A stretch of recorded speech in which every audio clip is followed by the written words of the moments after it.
ያስፈልገዋል። ከሰማይ በላይ ከሰማይ በታች በምድር ከምድር በታች ያለ ጉልበት ሁሉ ለኢየሱስ ክርስቶስ ስም ሊሰግድ ሊንበረከክ ይገባል። ጸሎት ሲጸለይ የመጨረሻ ጸሎት የማን ስም መስላችኋል የሚጠራው? ኢየሱስ ክርስቶስ የሚል ስም ነው። ስመ ቅዱሳን ስመ እግዚአብሔር ክብር አለው። ቃለ እግዚአብሔር በሞት ላይ ስልጣን አለው። አጥብቃችሁ ያዙት። እንደው በሞት የእውነቴን ነው።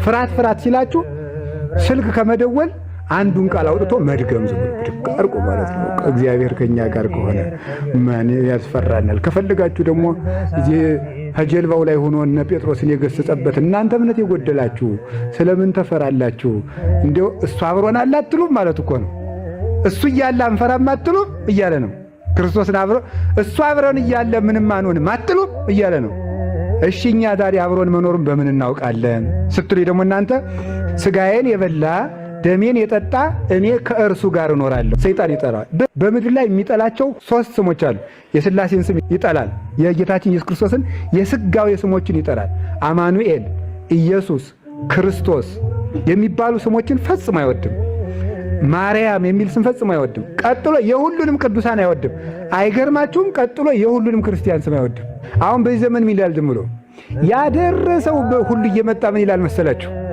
ሰውን በዘንድሮ ሰይጣን ተቆጣጥሮታል። እሺ ሰይጣን ተቆጣጥሮታል። በቃ ምንም መነኩሴ ብትሉት ቄስ ብትሉት ጳጳስ ብትሉት ሰይጣን ተቆጣጥሮታል። ኋላሳ ምን ይደረግ? እናሳ አባ ገሌ ካላጠመቁት አይድንም። ምዕመናን በቃለ እግዚአብሔር ሰይጣንን የመቃወም ስልጣን አላቸው። ቅዱስ አትናቴዎስ ሰይጣን የሚፈራው መዝሙር እንደ መዝሙር 67 የለም ብሏል።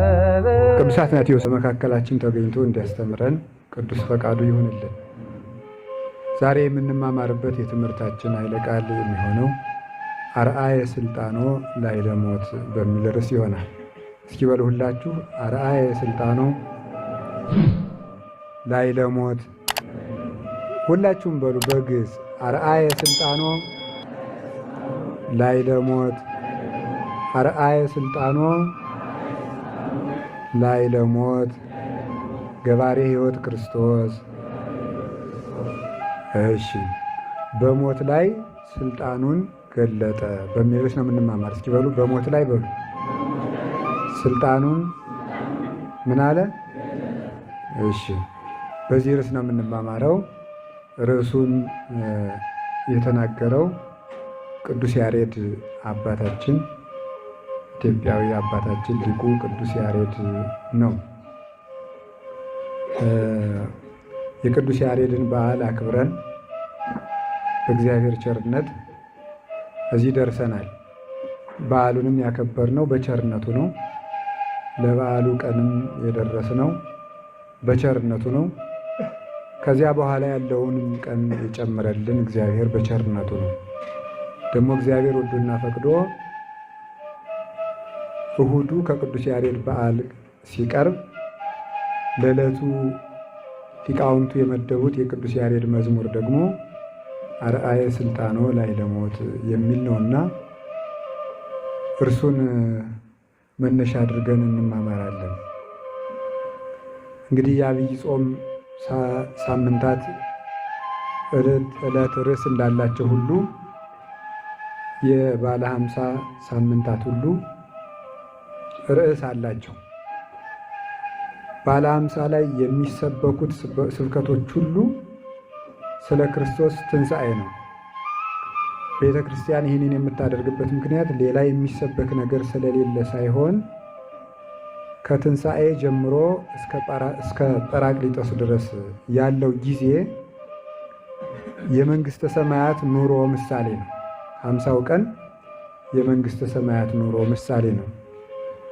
ሳናቋርጥ 50 ቀን ሙሉ የምንመገብበት ምክንያት የማንጾመውም በመንግሥተ ሰማያት ውስጥ የምንካፈለው ደስታ መፈራረቅ የሌለበት መሆኑን ለማጠየቅ ነው እንጂ 40 ቀን ለጾመ ሥጋ ካሳ ለመካስ አይደለም።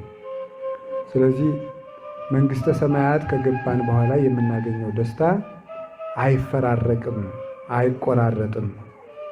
ክብሩን ሐሳር፣ ኃይሉን ድካም፣ ጽጋቡን ረሃብ፣ ሕይወቱን ሞት፣ ማግኘቱን ማጣት፣ ጤንነቱን ደዌ፣ አንድነቱን መለያየት አይፈራረቀውም።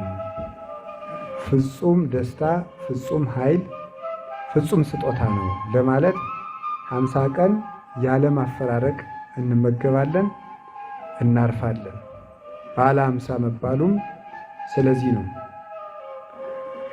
ይሄ በዓለ 50 የመንግሥተ ሰማያት ምሳሌ ሲሆን መንግሥተ ሰማያት ውስጥ ደግሞ ገብተን አርፈን የምንኖረው በክርስቶስ ትንሣኤ እኛም ተነስተን ነው። ተንሥአ ወአንሥአ ኩሎ ሙታነ ይላል። እርሱ ተነሳ፣ ለጊዜው ሙታነ ሕሊና የነበሩትን በትንሣኤ ልቡና በአእምሮ መንፈሳዊ አነቃ ማለት ነው። ለፍጻሜው ግን በሱ ትንሣኤ በኩርነት በሱ ጥንተ ትንሣኤነት ተነስተን ዘላለም አርፈን የምንኖርበትን የመንግሥተ ሰማያት ሕይወት ያገኘ ነው በጌታችን በመድኃኒታችን በኢየሱስ ክርስቶስ ትንሣኤ ስለሆነ በኋላም የሕይወት እንጂ የሞት ወሬ በሌለበት ሀገር የምንኖረው እርሱ ሞትን ስለሻረልን ስለሆነ 50 ቀን የበዓለ 50 ትምህርት እንማራለን ማለት ነው። ለዚህ ነው ቅዱስ ያሬድ ሳምንቱን እያፈራረቀ ፋሲካ፣ አርአየ ስልጣኖ እያለ የሚሄደው ማለት ነው። አሁን ዛሬ ደግሞ አርአየ ስልጣኖ ላይ ለሞት የሕይወት ጀማሪዋ፣ የሕይወት አስገኛዋ፣ የሕይወት መሰረቷ፣ የሕይወት ባለቤት የሚሆን የዓለም ሁሉ ድህነት በሱ የተደረገ ዓለምን ሁሉ በባህሪው ያዳነ መድኃኒታችን ኢየሱስ ክርስቶስ ስልጣኑን በሞት ላይ ገለጠ ብሎ ቅዱስ ያሬድ ተናግሯል። ይህን መሰረት አድርገን ነው የምንማማረው። አርአየ ስልጣኖ ላይ ለሞት ጌታ በሞት ላይ ስልጣኑን ገልጧል። በሞትና በሕይወት ላይ ስልጣን ያለው እግዚአብሔር ብቻ ነው። ፍጡር በሞትና በሕይወት ላይ ስልጣን የለውም። የሚገድል እግዚአብሔር ነው፣ የሚያድንም እግዚአብሔር ነው። አነ እቀትል ወአሐዩ እቀስፍ ይወስሃል አልቦ ዘያመስጥ እምኔ ብሎ እንደተናገረ እርሱ ይገርፋል፣ እርሱ ይቅር ይላል፣ እርሱ ይገላል፣ እርሱ ያድናል። ፍርድ በእጁ የተያዘ ነው። መጽኤ ውስተ እዴሁ ተብሎ እንደተነገረለት መንሹ አዝመራውን የሚያበጥርበት፣ ስንዴውን ከእንክርዳድ ምርቱን ከገለባ የሚለይበት፣ ስንዴውን ለመሥዋዕት የሚያቀርብበት፣ ቅጠሉን እንክርዳዱን ገለባውን ለእሳት የሚጥልበት የባሕሪ ስልጣኑ በእጁ የተያዘ ነው ተብሎ የተነገረለት የባሕሪ አምላክነት ያለው እግዚአብሔር ብቻ ነው። እግዚአብሔር ካልሆነ በቀር በሞት ላይ ስልጣን ያለው ሌላ ማንም ስለሌለ ዓለምን ነቢያት በሙሉ ባቀረቡት መሥዋዕት፣ በጸለዩት ጸሎት፣ በተነበዩት ትንቢት በራሱ የሞትን ማሰሪያ መፍታት፣ የታሰርንበትን ሰንሰለት መቁረጥ፣ የሔዋን የመርገም ማሰሪያ መቁረጥ የተቻለው ማንም አልነበረም። ስለዚህም ሊያድነን የሚቻለው እግዚአብሔር ብቻ ነው።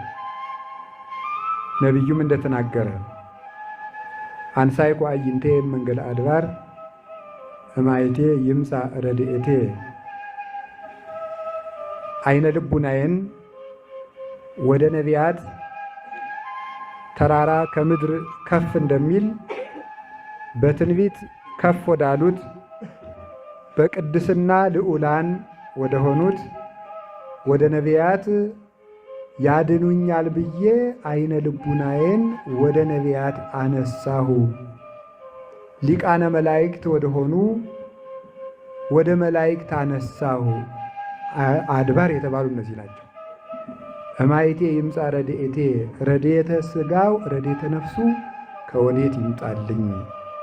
በመላክ የዘላለም ሕይወት በመላክ በነቢይ በምልጃ የሚናኝ አይደለም። በባሕርይ አምላክ በእግዚአብሔር እጅ የተያዘ ነውና፣ ስለዚህ ረድኤቴ ወዴት ይምጣ ብሎ ቅዱስ ዳዊት ይጠይቅና ሥጋዌን የሚያናግርና የሚገልጥ መንፈስ ቅዱስ ልብ አስደርጎት ረድኤቴ የሰማ በእግዚአብሔር ዘገብረ ሰማይ ወምድረ፣ ረድኤቴ የሚደረግልኝ ረድኤተ ነፍሱ የሚሰጠኝ ከሲኦል ወጥቼ በገነት ከገሃነም ወጥቼ በመንግሥተ ሰማያት እኖር ዘንድ የዘላለም ሕይወት የሚሰጠኝ አካላዊ ቃል ሰማያትን ምድርን በሥልጣኑ የፈጠረ እሱ ሰው ሲሆን ብቻ ነው ብሎ ቁርጡን ነግሮናል። በዚህ መሠረት እግዚአብሔር መጣ። እኔ እግዚአብሔር ነኝ፣ አነ እግዚአብሔር አምላክከ ወአኮ ሰብ ይላል። እኔ እግዚአብሔር አምላክህ ፈጣሪህ ነኝ እንጂ ሰው አይደለሁም ይላል። ትንቢተ ሆሴዕ ላይ ሲናገር እኔ እግዚአብሔር ነኝ እንጂ ሰው አይደለሁም። ምን ማለቱ ነው? እኔ እግዚአብሔር ነኝ እንጂ ሰው አይደለሁም ማለቱ ለጊዜው ሰው ሰርቶ እንዲጸጸት ጸጸት የለብኝም ማለቱ ነው። ፍጻሜው ግን እኔ ሥጋን ተዋህጄ የተገለጥኩ የባሕርይ አምላክ ነኝ እንጂ ሩቅ ብእሲ አይደለሁም ማለቱ ነው። ክርስቶስ ነው የሚናገረው። በፍጡር ደም የሞት ሥልጣን ሊሻር አይቻለውምና እንዲያውም ብዙዎቹ የሚሰናከሉበት ክርስቲያኖች እግዚአብሔር ሰው ሆነ ይላሉ እንጂ እኔ እግዚአብሔር ነኝ እንጂ ሰው አይደለሁም ብሎ የራሳቸው መጽሐፍ ይናገራል ይላሉ። ምስጢሩ ግን እኔ ሥጋን ተዋህጄ የተገለጥኩ ስግው ቃል የባሕርይ አምላክ ነኝ እንጂ ፍጡር ሰው አይደለሁም፣ ከነቢያት እንዳንዱ አይደለሁም ብሎ በፍጡር ደምና ሥጋ ስለማይድን ሰው የሆነ የእግዚአብሔር ቃል በተዋሂዶ መገለጡን ሲነግረን እንዲህ ብሎ ተናግሯል።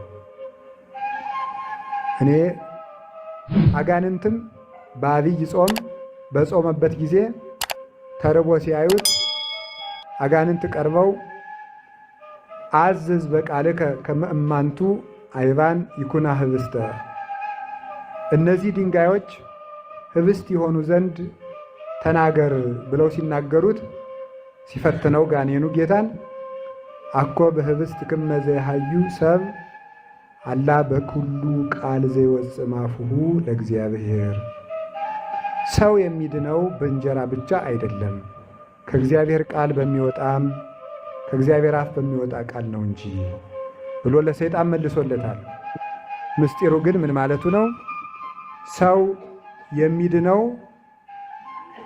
በፍጡር ደም በፍጡር ሥጋ አይደለም። አላ በኩሉ ቃል ዘይወፅእ እምአፉሁ ለእግዚአብሔር፣ ከእግዚአብሔር ባሕርይ ዘእምባሕርይ አካል ዘእምአካል ተወልዶ ሥጋን ለብሶ ተዋህዶ በተገለጠ በስግው ቃል በክርስቶስ ሥጋና ደም ነው እንጂ በፍጡር ቃል አይደለም።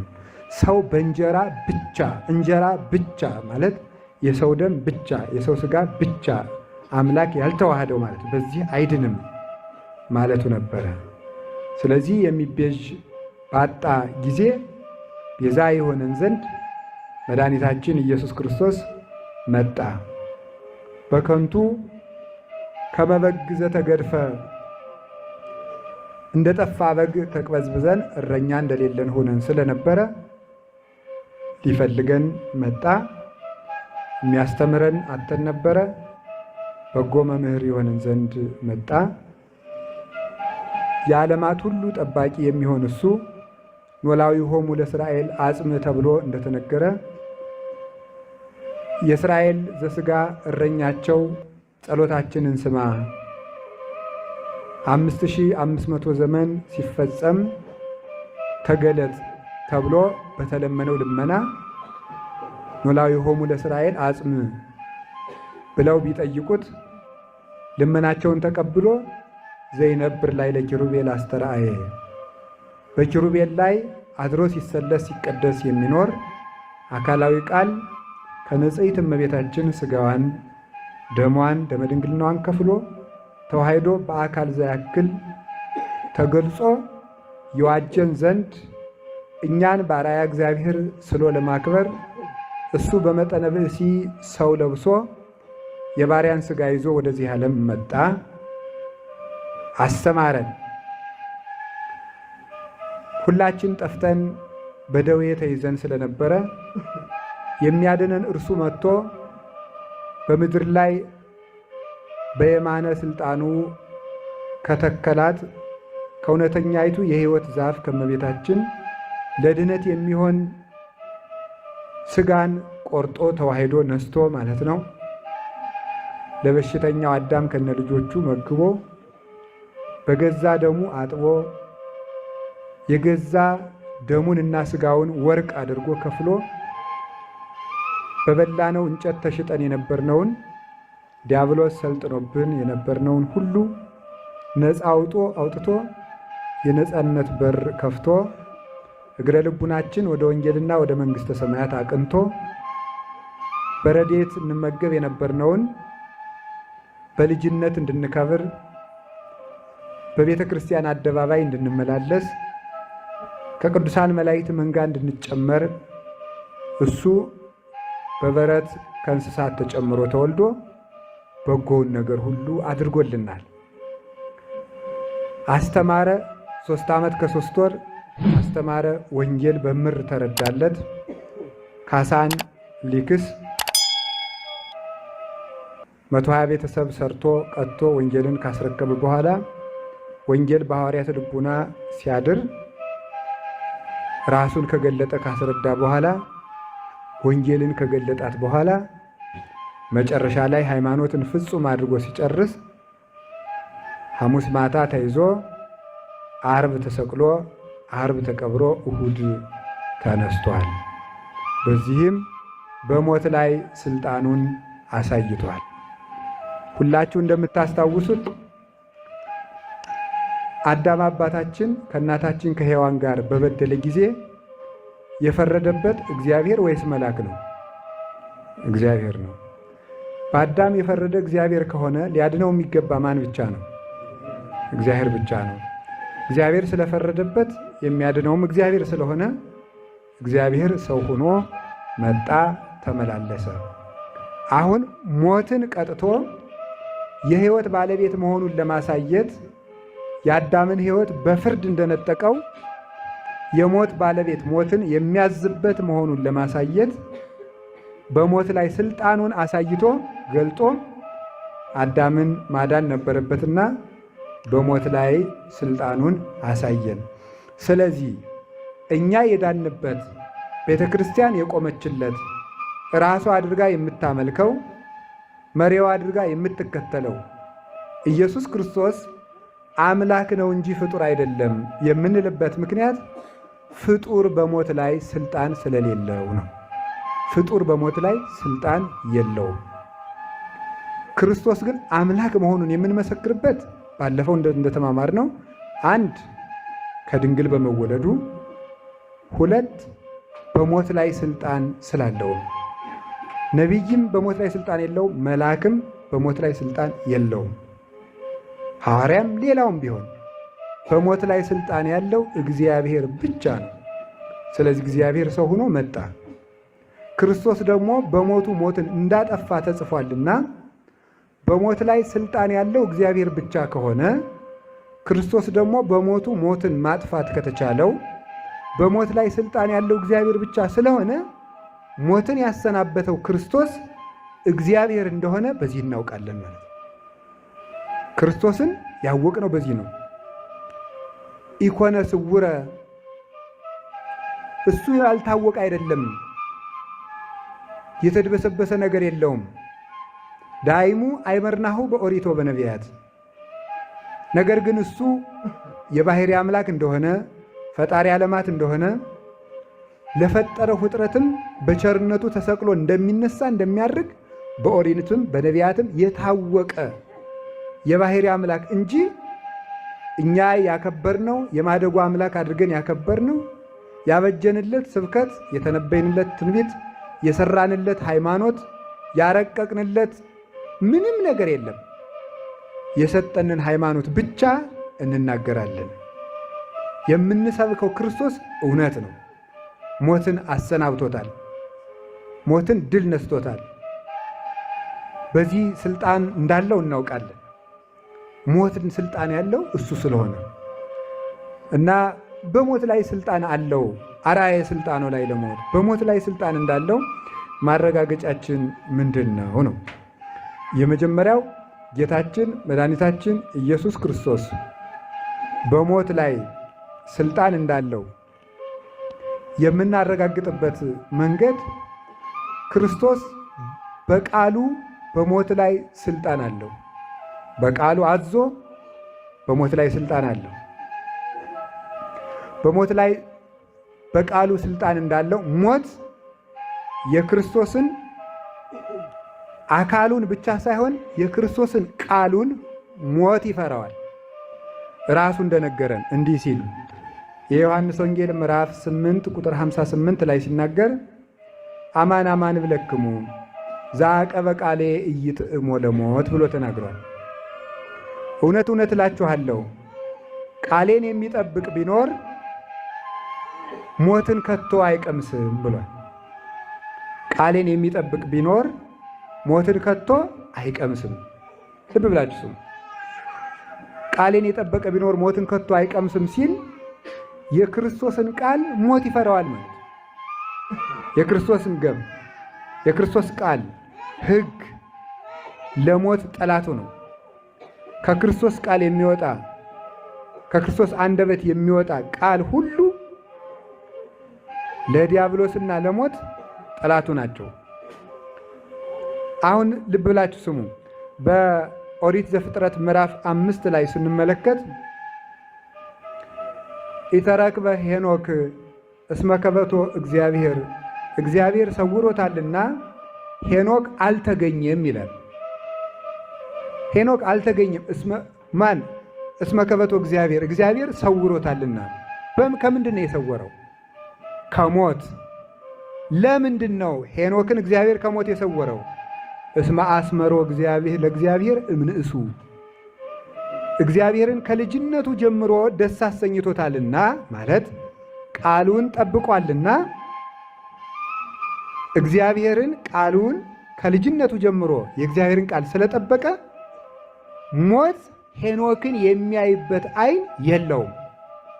የእግዚአብሔር ቃል የሞትን ዓይን ይደፍናል። ሞት እንዲታወር ያደርገዋል። ማየት አይቻለውም። የእግዚአብሔር ቃል በልቡናው የሰለጠነበትን ሰው ሞት ትክ ብሎ የማየት ስልጣን የለውም። ስለዚህ ሄኖክን ማየት አልተቻለውም። ከሄኖክ ሞት ሄኖክን የሚይዝበት የሚያስርበት ቅንጣት ታክል ዕዳ የለውም፣ ገንዘብ የለውም።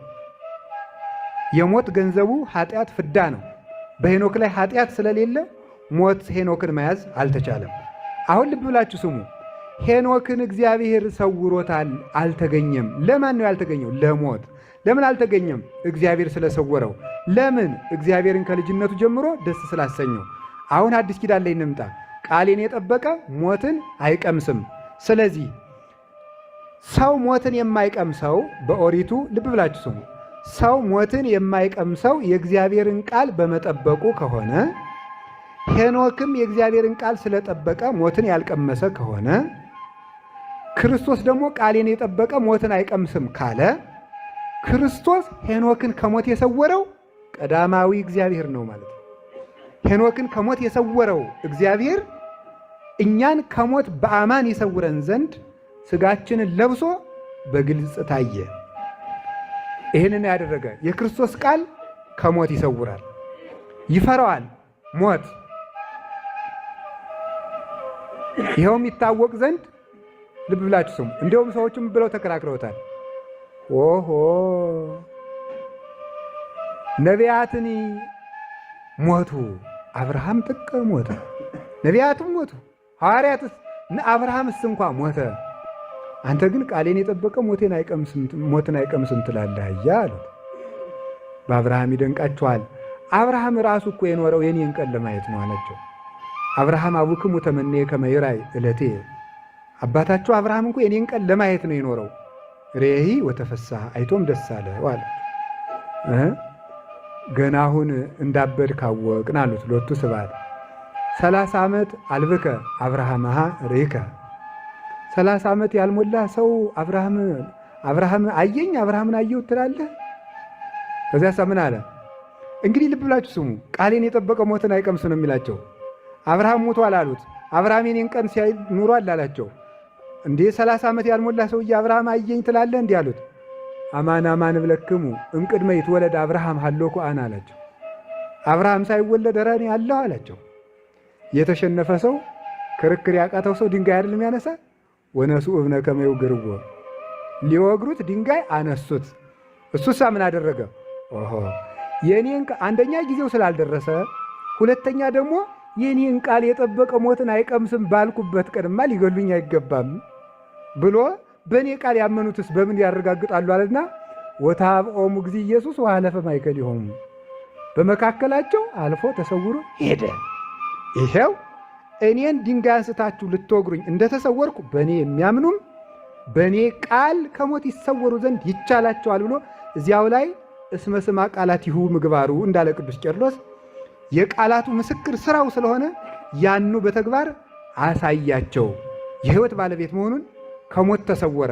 ያንን መሰወር ለእኛ ሰጠን። ምስዋር አለው በመጽሐፈ ኪዳን። ምስዋር ከሞት የሚሰውር ከመከራ የሚሰውር። ለዚህ ነው ቅዳሴ ስንገባ ናኩቶ ለገባሬ ሰናያት ላዕሌነ እግዚአብሔር መሐሪ አቡሁ ለእግዚእነ አምላክነ ወመድኃኒነ ኢየሱስ ክርስቶስ እስመ ሰወረነ ወረዳአነ አቀበነ ወአቅረበነ ወተወክፈነ ሀቢሁ እምንለው ማለት ነው።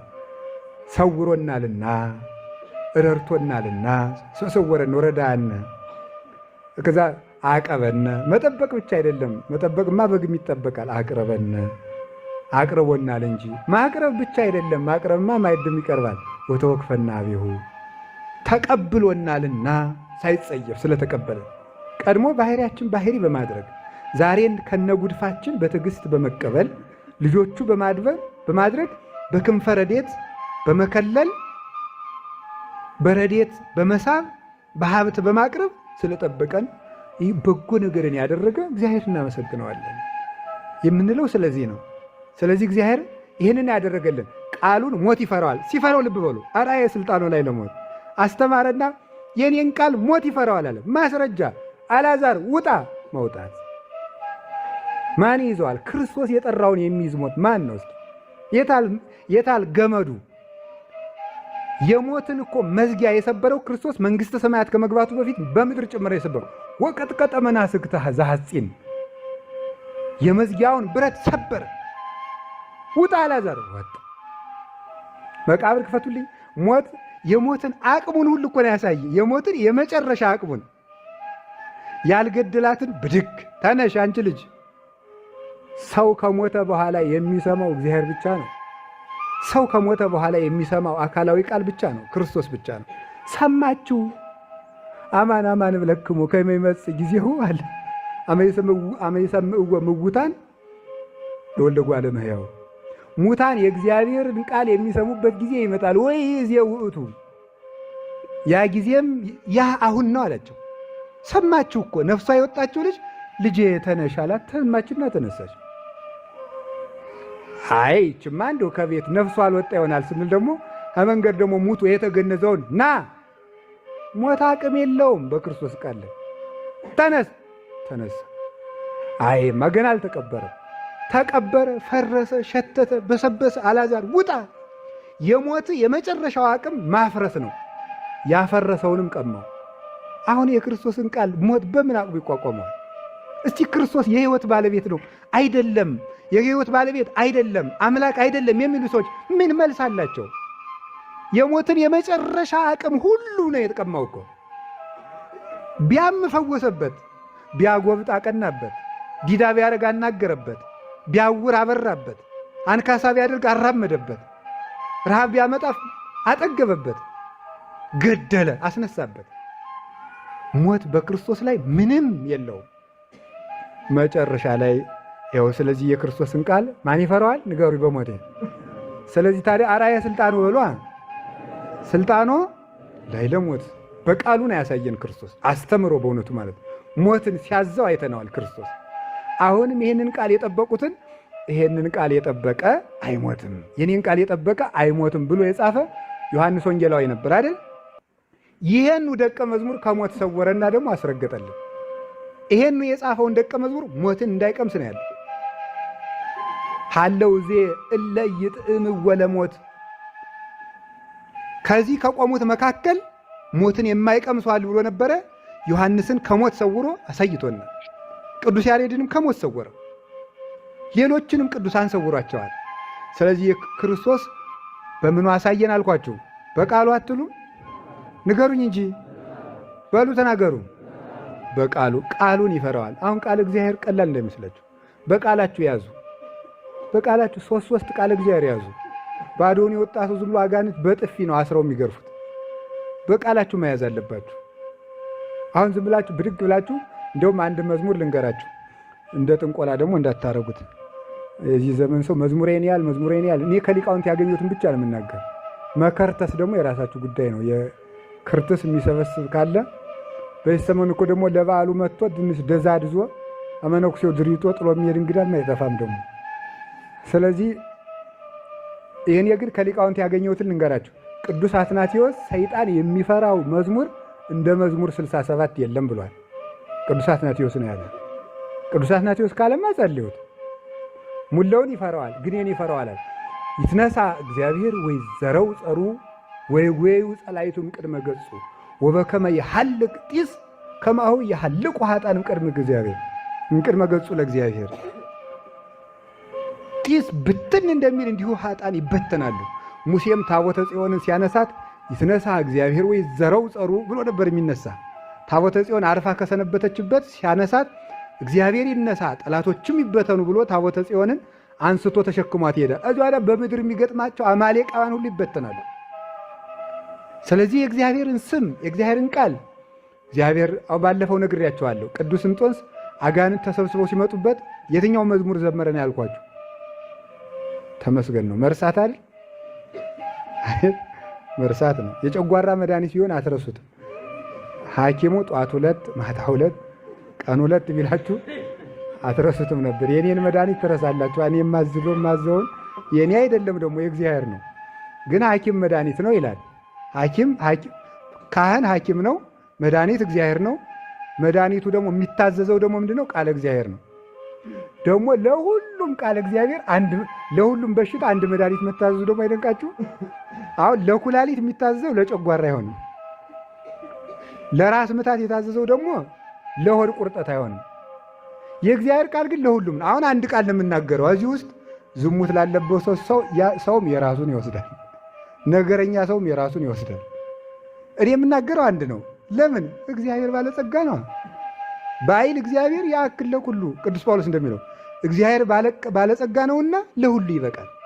ለሁሉ አንድ ቃል ይነገራል፣ ለሁሉ ሁሉ ነው። እኔም አሁን እናንተ ጋር ተቀምጬ የሚናገረው ሰው ቁጭ ብል ቁጡ ሰው ከሆንኩ ዛሬ እኔን ነው እላለሁ። እኔም ማለት ደግሞ ያኛው ሰነፍ ከሆነ ዛሬ እንኳን እኔን የተሰበኩ ይላል። ይህን የሚያደርግ እግዚአብሔር ነው። መድኃኒቱ አንድ ነው፣ ለሁሉ በሽታችን ግን ይሆናል። አዲያ ግን መድኃኒቱን ላረሳ ሰው ነው። ዝም ብሎ የሚተኛ አይደለም። ሐኪም ቤት መሄድ ብቻ አያድንም። ስርዓት ጠብቆ ክኒን መዋጥ ነው። መስማት ብቻ አያጸድቅም፣ መያዝም ነው። መያዝ ብቻም አይደለም መስራት።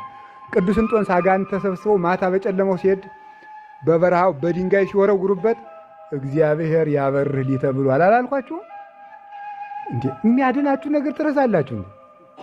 ረመዳን ያለ በጨለማው ስትሄዱ ርቄን አትዙም። ቆመጥ ከመያዝ እንዲሁ አይድረስ እኮ ነው መምለክ። ቆመጥ ከመያዝ እግዚአብሔር ያበርህ ሊተ ምንትኑ ያፈራህን ተሰብስበው እኮ ነው ጀር ወደ ቅዱስ እንጦንስ እኮ ነው እግዚአብሔር ብርሃኔና መድኃኒቴ ነው ምን ያስፈራኛል ሲሉ ብትል በመንፈቀ ሌሊት እኮ ነው። እንዲህ ሲል ይበተኑለታል። መንገድ ለመንገድ ፍርሃት ሲላችሁ ፍርሃት ይዞኛ እንደው የሚጻፍ ነገር ካለው አትበሉ ወዲያ ወዲህ እያላችሁ ይሄንን በሉ። ልክ እግዚአብሔር ምእመና ለሕይወቴ ምንትኑ ያደነግጸኒ እግዚአብሔር የሕይወቴ መታመኛዋ ነው ምን ያስደነግጠኛል ይላል። አሁን ያስፈራራል ሰው። አሁን በተለይ የቤተ ክህነቱ ሰው ያስፈራራል። አብሶ ደግሞ ሴቱን ነው የሚያስፈራሩት። እኔ የምልሽን ነገር ካልሰማሽ መስተፋቅር ደግምብሻለሁ ናላሽ ሲዞር ነው የምትኖር ይላል። እውነት ይመስላልና መከራዋን እዚያው ሆነ ማለት አይ መከራ ውሸቱን እኮ ነው። አንደኛ መስተፋቅርም አያውቅም፣ ሁለተኛ ደግሞ አይሰራም። የማይሰራው ደግሞ ጥንቆላ ራሱ ንጽህና ይፈልጋል፣ ዝሙት አይፈልግም። የዚህ ዘመን ሰው ደግሞ ዘማዊ ስለሆነ ጥንቆላው ራሱ አይሰራለትም።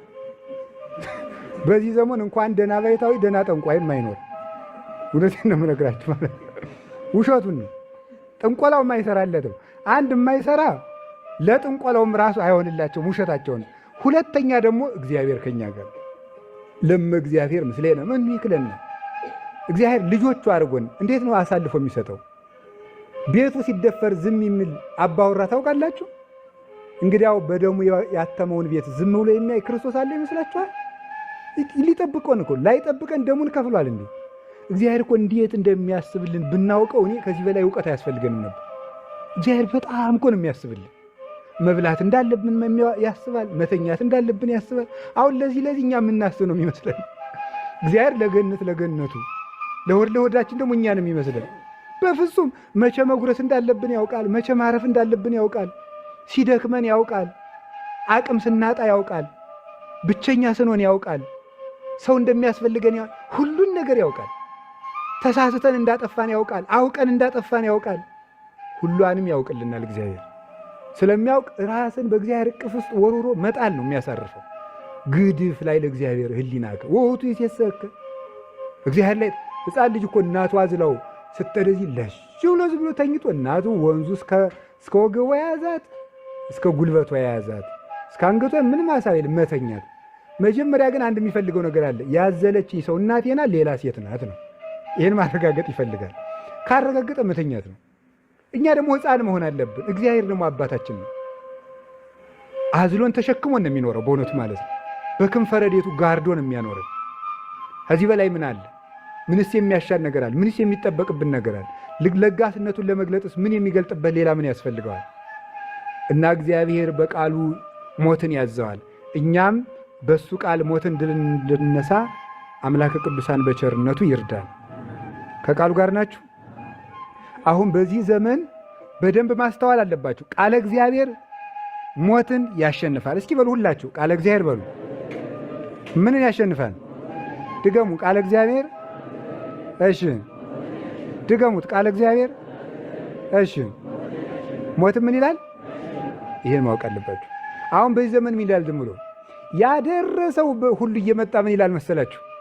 ሰውን ዘንድሮ ሰይጣን ተቆጣጥሮታል። እሺ ሰይጣን ተቆጣጥሮታል። በቃ ምንም መነኩሴ ብትሉት፣ ቄስ ብትሉት፣ ጳጳስ ብትሉት ሰይጣን ተቆጣጥሮታል። ኋላሳ ምን ይደረግ? ምን ይደረግ? ታምር እኮ ነው እውነቱ። ተቆጣጥሮታል። እናሳ አባ ገሌ ካላጠመቁት አይድንም። ይወላችሁ ምዕመናን በቃለ እግዚአብሔር ሰይጣንን የመቃወም ስልጣን አላቸው። ማን አልኳችሁ? በሉ ንገሩኝ እንጂ ንገሩኝ። ማን መቃወም ይችላሉ? አቤት ሰይጣንን። የሰናፍጭ ያህል ቅንጣት ብትኖራችሁ ለምዳችሁት የል ነገሩ ቃሉን። ቃለ እግዚአብሔርን ከመልመድ ይሰውረን። ሰው ቃለ እግዚአብሔርን ሲለምደው ችግር ነው ጎበዝ። ቃለ እግዚአብሔር የሰናፍጭ ቅንጣት ታህል እምነት ብኖራችሁ ይሄን ተራራ ተነቀል ብትሉት ምን ይላል ነው ያለ? ተራራ የተባለ ማን ነው? ዲያብሎስ። ለምን ተራራ ነው? በትዕቢቱ ራሱን ከፍ ስለሚያደርግ። ሰይጣንን መንቀል ትችላላችሁ ማለት ነው። አማትበ እና የግድ የባይታዊ ባሪያ መሆን አለብን? እኔ አልሆንም። ባሪያ በሆን እንኳን የአቡነ ተክለ ሃይማኖት የአቡነ ገብረ መንፈስ ቅዱስ ነው መሆን እንጂ መንደር ለመንደር ለሚያውደለድለው ሁሉን ያልሆንም። ማምላክን ይሄ እንደ ሶሎ ውሻ መንደር ለመንደር ጓዙን አዙሮ ለሚዞር እኔ አላውደልድም። የእግዚአብሔር ቃል ስልጣን አለው። ወንጌል ዮሐንስ ንድገም፣ ውዳሴ ማርያም ማምላክን የእመቤታችን ስም ሲጠራ እኮ እንዴት እንደሚበሽቀው ብታዩ ሰይጣን። ውዳሴ ማርያም ስትደገም፣ አርጋኖን ስትደገም ደሙ ነው የሚፈለው። ለዚያ እኮ ነው የሚያስተወን። እሷን ማስረሳት፣ ማስተኛት፣ ማስተኛት፣ ማስረሳት፣ ማስረሳት ይህን የሚያደርገው የእግዚአብሔር ቃል። በዚያውም ደግሞ አብ ወልድ መንፈስ ቅዱስ የሚለው ቃል፣ ኢየሱስ ክርስቶስ የሚለው ቃል አሁን እንመጣበታለን። ወደ ሁለተኛው ልወሰዳችሁ። ከቃሉ ጋር ናችሁ? አርአየ ስልጣኖ በሉ። አንድ በምንድን ነው ያሳየው? በቃሉ በሉ እንጂ። ቃለ እግዚአብሔር በማን ላይ ስልጣን አለው? በሞት ላይ ስልጣን አለው። መዝሙረ ዳዊት ይሆን ወንጌል ዮሐንስ ይሆን መልክአ ማርያም ቢሆን ውዳሴ ማርያም፣ አትፍሩ። ይችኛይቱ ጠበቅ ያለች ናት። ይሄኛው እንትን ያለ ይላል። ዝም ብሎ ትምህርተ ዋቱን መጀመሪያ ነው መድገም አለ። እንዴት ኋላ ሌላውን ጸሎት ስለሚሰውረው ይላል። አይ እንደው ያበጥረዋል እኮ በእውነቱ ትርጓሜውን ማለት ነው። አሁን እንደዚህ የሚለም እናያለን።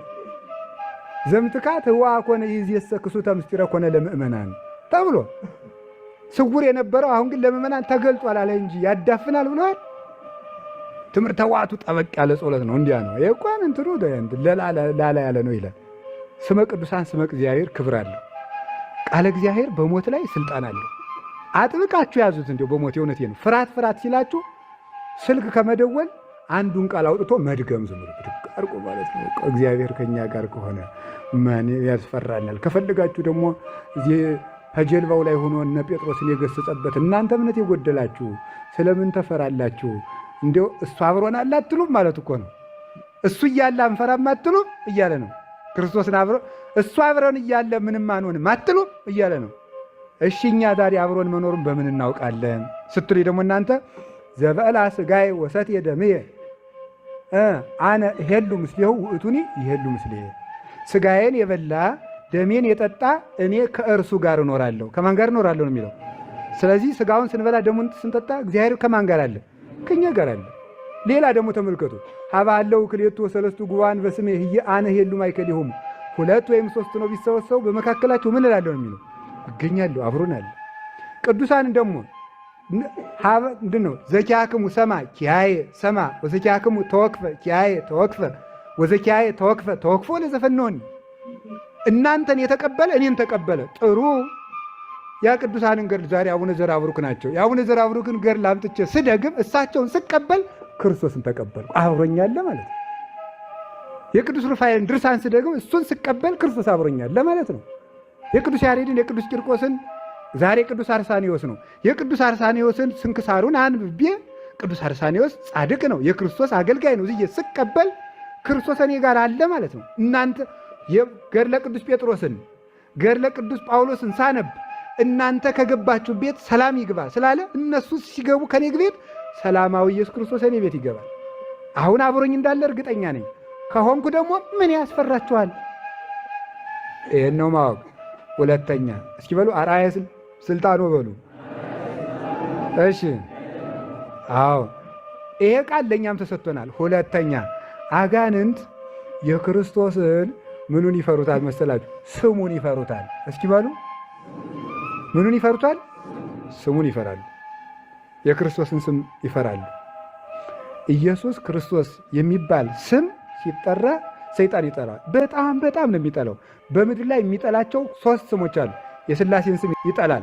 የጌታችን ኢየሱስ ክርስቶስን የሥጋዌ ስሞችን ይጠራል። አማኑኤል፣ ኢየሱስ ክርስቶስ የሚባሉ ስሞችን ፈጽሞ አይወድም።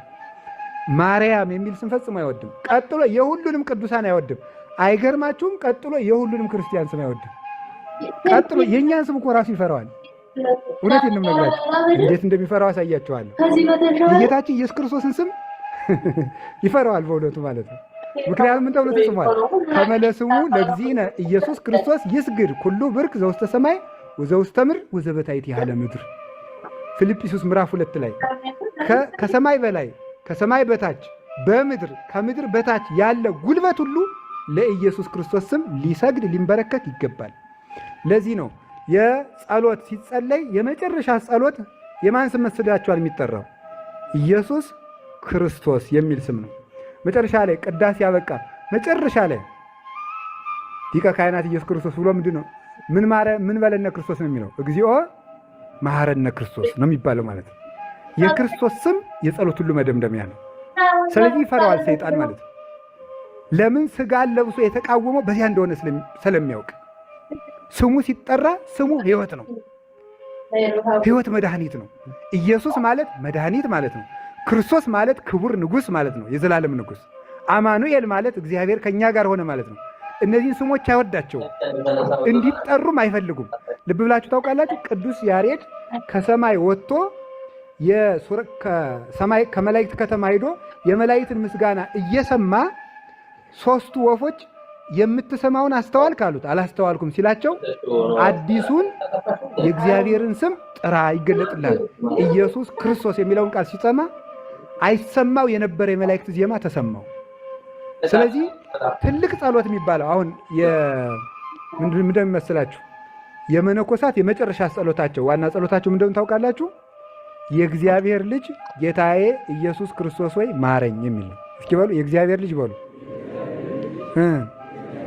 ጌታዬ ኢየሱስ ክርስቶስ ሆይ ማረኝ። ይህንን በዚህ ገዳም መናኔን አስተምሬያለሁ። ይህንን ካሁን በፊት ማለት ነው። ስንት ሰው እያደረገው ይሁን አይሁን የእኔ ድርሻ አይደለም። ምክንያቱም ምንድን ነው ያለ? እግዚአብሔር ዝራ እንጂ አጭድ ብሎኛል አላለም። የሚያጭድ ማን ነው?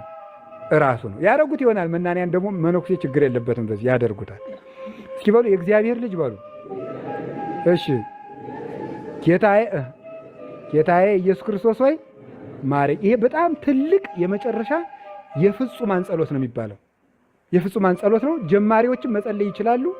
ልብን የሚሰበስብ ጸሎትም እሱ ነው። ስራ እየሰሩ አሁን ሸማኔ ሊሆን ይችላል፣ የሚያርስ አርዲት ሊሆን ይችላል፣ የሚቆፍር ሊሆን ይችላል። ይሄን ማለት ይከብዳል? አይከብድም። እየቆፈረ ራሱ የእግዚአብሔር ልጅ ጌታ ኢየሱስ ክርስቶስ ሆይ ማረኝ፣ የእግዚአብሔር ልጅ ጌታ ኢየሱስ ክርስቶስ ማረኝ እያለ መስራት ይችላል። ይሄን ማለት አንደኛ ማረኝ ትሕትና ነው፣ ኃጢአትን ማመን ነው።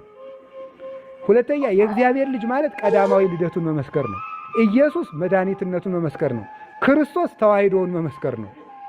ስለዚህ ሁለቱንም ልደቱንም የሚመሰክር ስለሆነ ትልቅ ጸሎት ናት እና እንደውም አንድ ባይታዊ ለዚህ ከ30 ዓመት በላይ ሳያቋርጡ ሊጸልዩት የሚገባ ጸሎት ምንድን ነው ብሎ በበረሃ ያሉ በአስቄጥስ ያሉ ባይታውያን ሁሉ እየዞረ ጠይቆ ነው ያገኘው ይህን ጸሎት ማለት እና ከስትንፋስ ጋር ነው የሚጸለይ። ለምሳሌ ሲያጥር ደግሞ እግዚኦ መሐረነ ክርስቶስ ነው። እስኪ በሉ እና ይሄን ልብን ይሰበስባል። እስኪ ሞክሩት። በባል ያው ስራ ስለሚኖራችሁ በባል ቀን እስኪ ለ5 ደቂቃ ሞክሩት። እንዴት ነው የምታደርጉት? ሰው ወደ ውስጥ ትንፋሽ ይስባል። ሲስብ ምን ያደርጋል? ወደ ውስጥ ሲል እግዚኦ ይላል። ሲተነፍስ መሐረነ ክርስቶስ። ከዚያ በኋላ ከምኑ ጋር ከልብ ምቱ ጋር ይገጥማል ማለት ነው። ልቡ እንዲህ ነው የምትለው። አሁን ደረታችሁ ላይ አርጉት። ቆይ አርጉ፣ እጃችሁ አርጉላችሁ በሉ።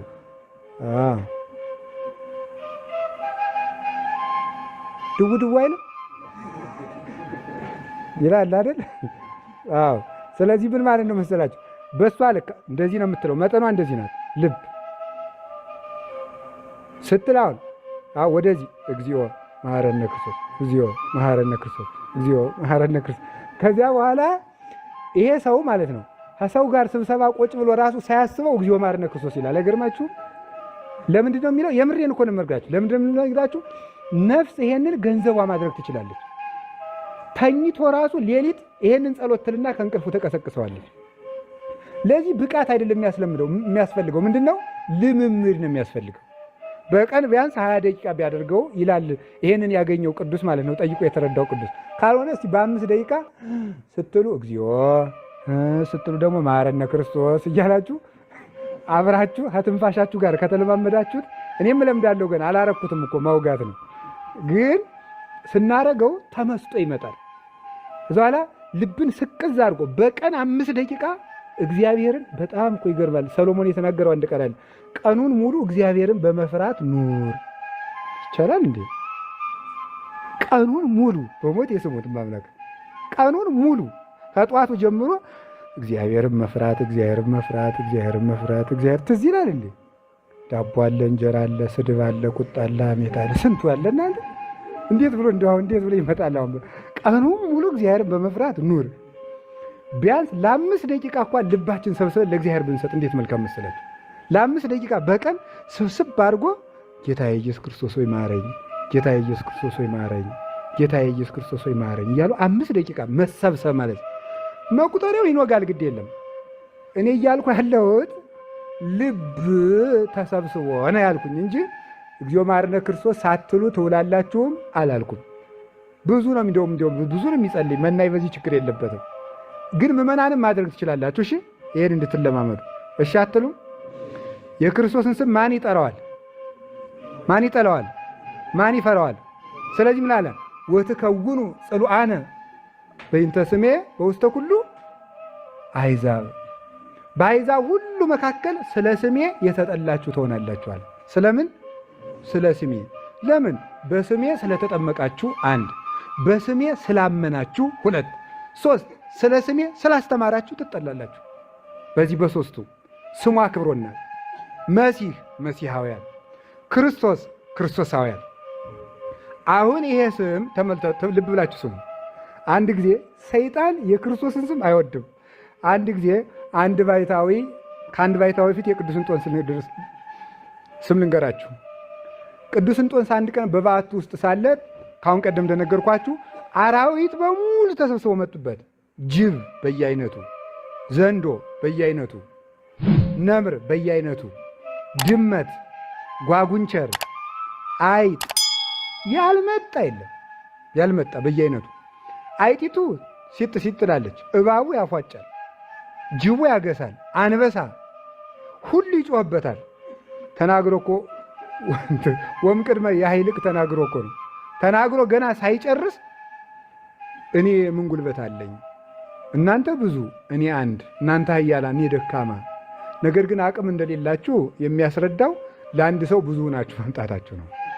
አቅም ቢኖራችሁ አንዳችሁ ትበቁኝ ነበር። እኔ እኮ ደካማ ነኝ። ግን ጌታዬ ኢየሱስ ክርስቶስ ሳይል ሁሉም የለም። ኢየሱስ ክርስቶስ ብሎ ሳይጨርስ ሁሉም የሉም። ትቢያ ሆኖ ነው የተገኘው ማለት ነው። ጌታዬ ኢየሱስ ክርስቶስ ይዋጋችሁ እንጂ እኔ ምን አቅም አለኝ ሲላቸው ሁሉም እልም ነው ያሉት። ሁሉም እልም። ስለዚህ ሞት የክርስቶስን ስም ይፈራዋል። ከቃሉ ጋር ናችሁ። አንዱ ደግሞ የበቃው ባይታዊ ነኝ ብሎ አንድ ቀን ዘግቶ ከሚጸልየው ባይታዊ ሄደ ደግሞ ሰይጣን ሽማግሌ መስሎ ፂሙን ጀብ አድርጎ ጎበጥ ያለ መስሎ ሄደ። በሉ አባ እንጸልይ አሉት። የበቃው ነኝ፣ እግዚአብሔር ጸሎትህን ሰምቶሃል። እኔ የበቃው ነኝ፣ እንዲያው ፈጣሪ እግዚአብሔር አላለም፣ ፈጣሪ ሰምቶሃል አለው። በሉ አባ እንጸልይ አለው። እኔስ ጸልያለሁ፣ ግን ለአንተ ስል ጸልይ፣ እኔ በቅቻለሁ ብሎ ማለት ነው ሰይጣን ነው። አላ ለጸሎት ተነስቷና ምንድን እንዳለ ታውቃላችሁ? ለዓለም ወለዓለመ ዓለም ይዜኖ ዘልፈኒ አሜን። ይዜኒ ወዘልፈኒ ወለዓለመ ዓለም አሜን። ሌላ ምንም የለውም። እግዚአብሔር የለውም። ስብሐት ለአብ ወወልድ ወመንፈስ ቅዱስ የለውም። ምንድን ያለ ዝም ብሎ ለዓለም ወለዓለመ ዓለም አሜን። እንዲህ አባ እግዚአብሔር ይበሉ እንጂ የለም። እግዚአብሔር ይበሉ እንጂ ለመባልም የለም። ራሱ በጌታችን በኢየሱስ ክርስቶስ ስም ይጸልዩ የለም። አይወዳትም ይችን ስም። ስለዚህ ሁልጊዜ ስመ ሥላሴን መጥራትን አታስታጉል የሚለው ለዚህ ነው። መጽሐፈ መነኮሳት ስመ ሥላሴን መጥራትን አታስታጉል፣ አቲበ ገጽህን አታስታጉል። ስትበላ አማትብ፣ ከቤት ስትወጣ አማትብ ውጣ፣ በር ስትከፍት አውጥ፣ ከዋልክበት ቤት መልሰህ ከፍተህ ወጥተህ ስትገባ አማትብ፣ ለተፈጥሮ ግዳጅ ወጥተህ ወደ ባት ስትገባ አማትብ ግባ። ስመ ሥላሴ ጉልበት ነውና ማለት ጉልበት ነው በእውነት። አአት ወእትነሳ በስመ አብ ወወልድ ወመንፈስ ቅዱስ አይደል? በአብ በወልድ በመንፈስ ቅዱስ ምን አለው ነው አለ። አማትቤ ምን እላለሁ በሉ እንጂ እሺ ምንድን ነው ያለ? ሰለስተ አስማተ ነሲኤ እትመረጎዛ አትሉም እንዴ? ሶስቱን ስም አንስቼ ምን አደርጋቸዋለሁ? መረጎዛቸዋለሁ። ምርኩዝ ነው የሥላሴ ስም ማለት።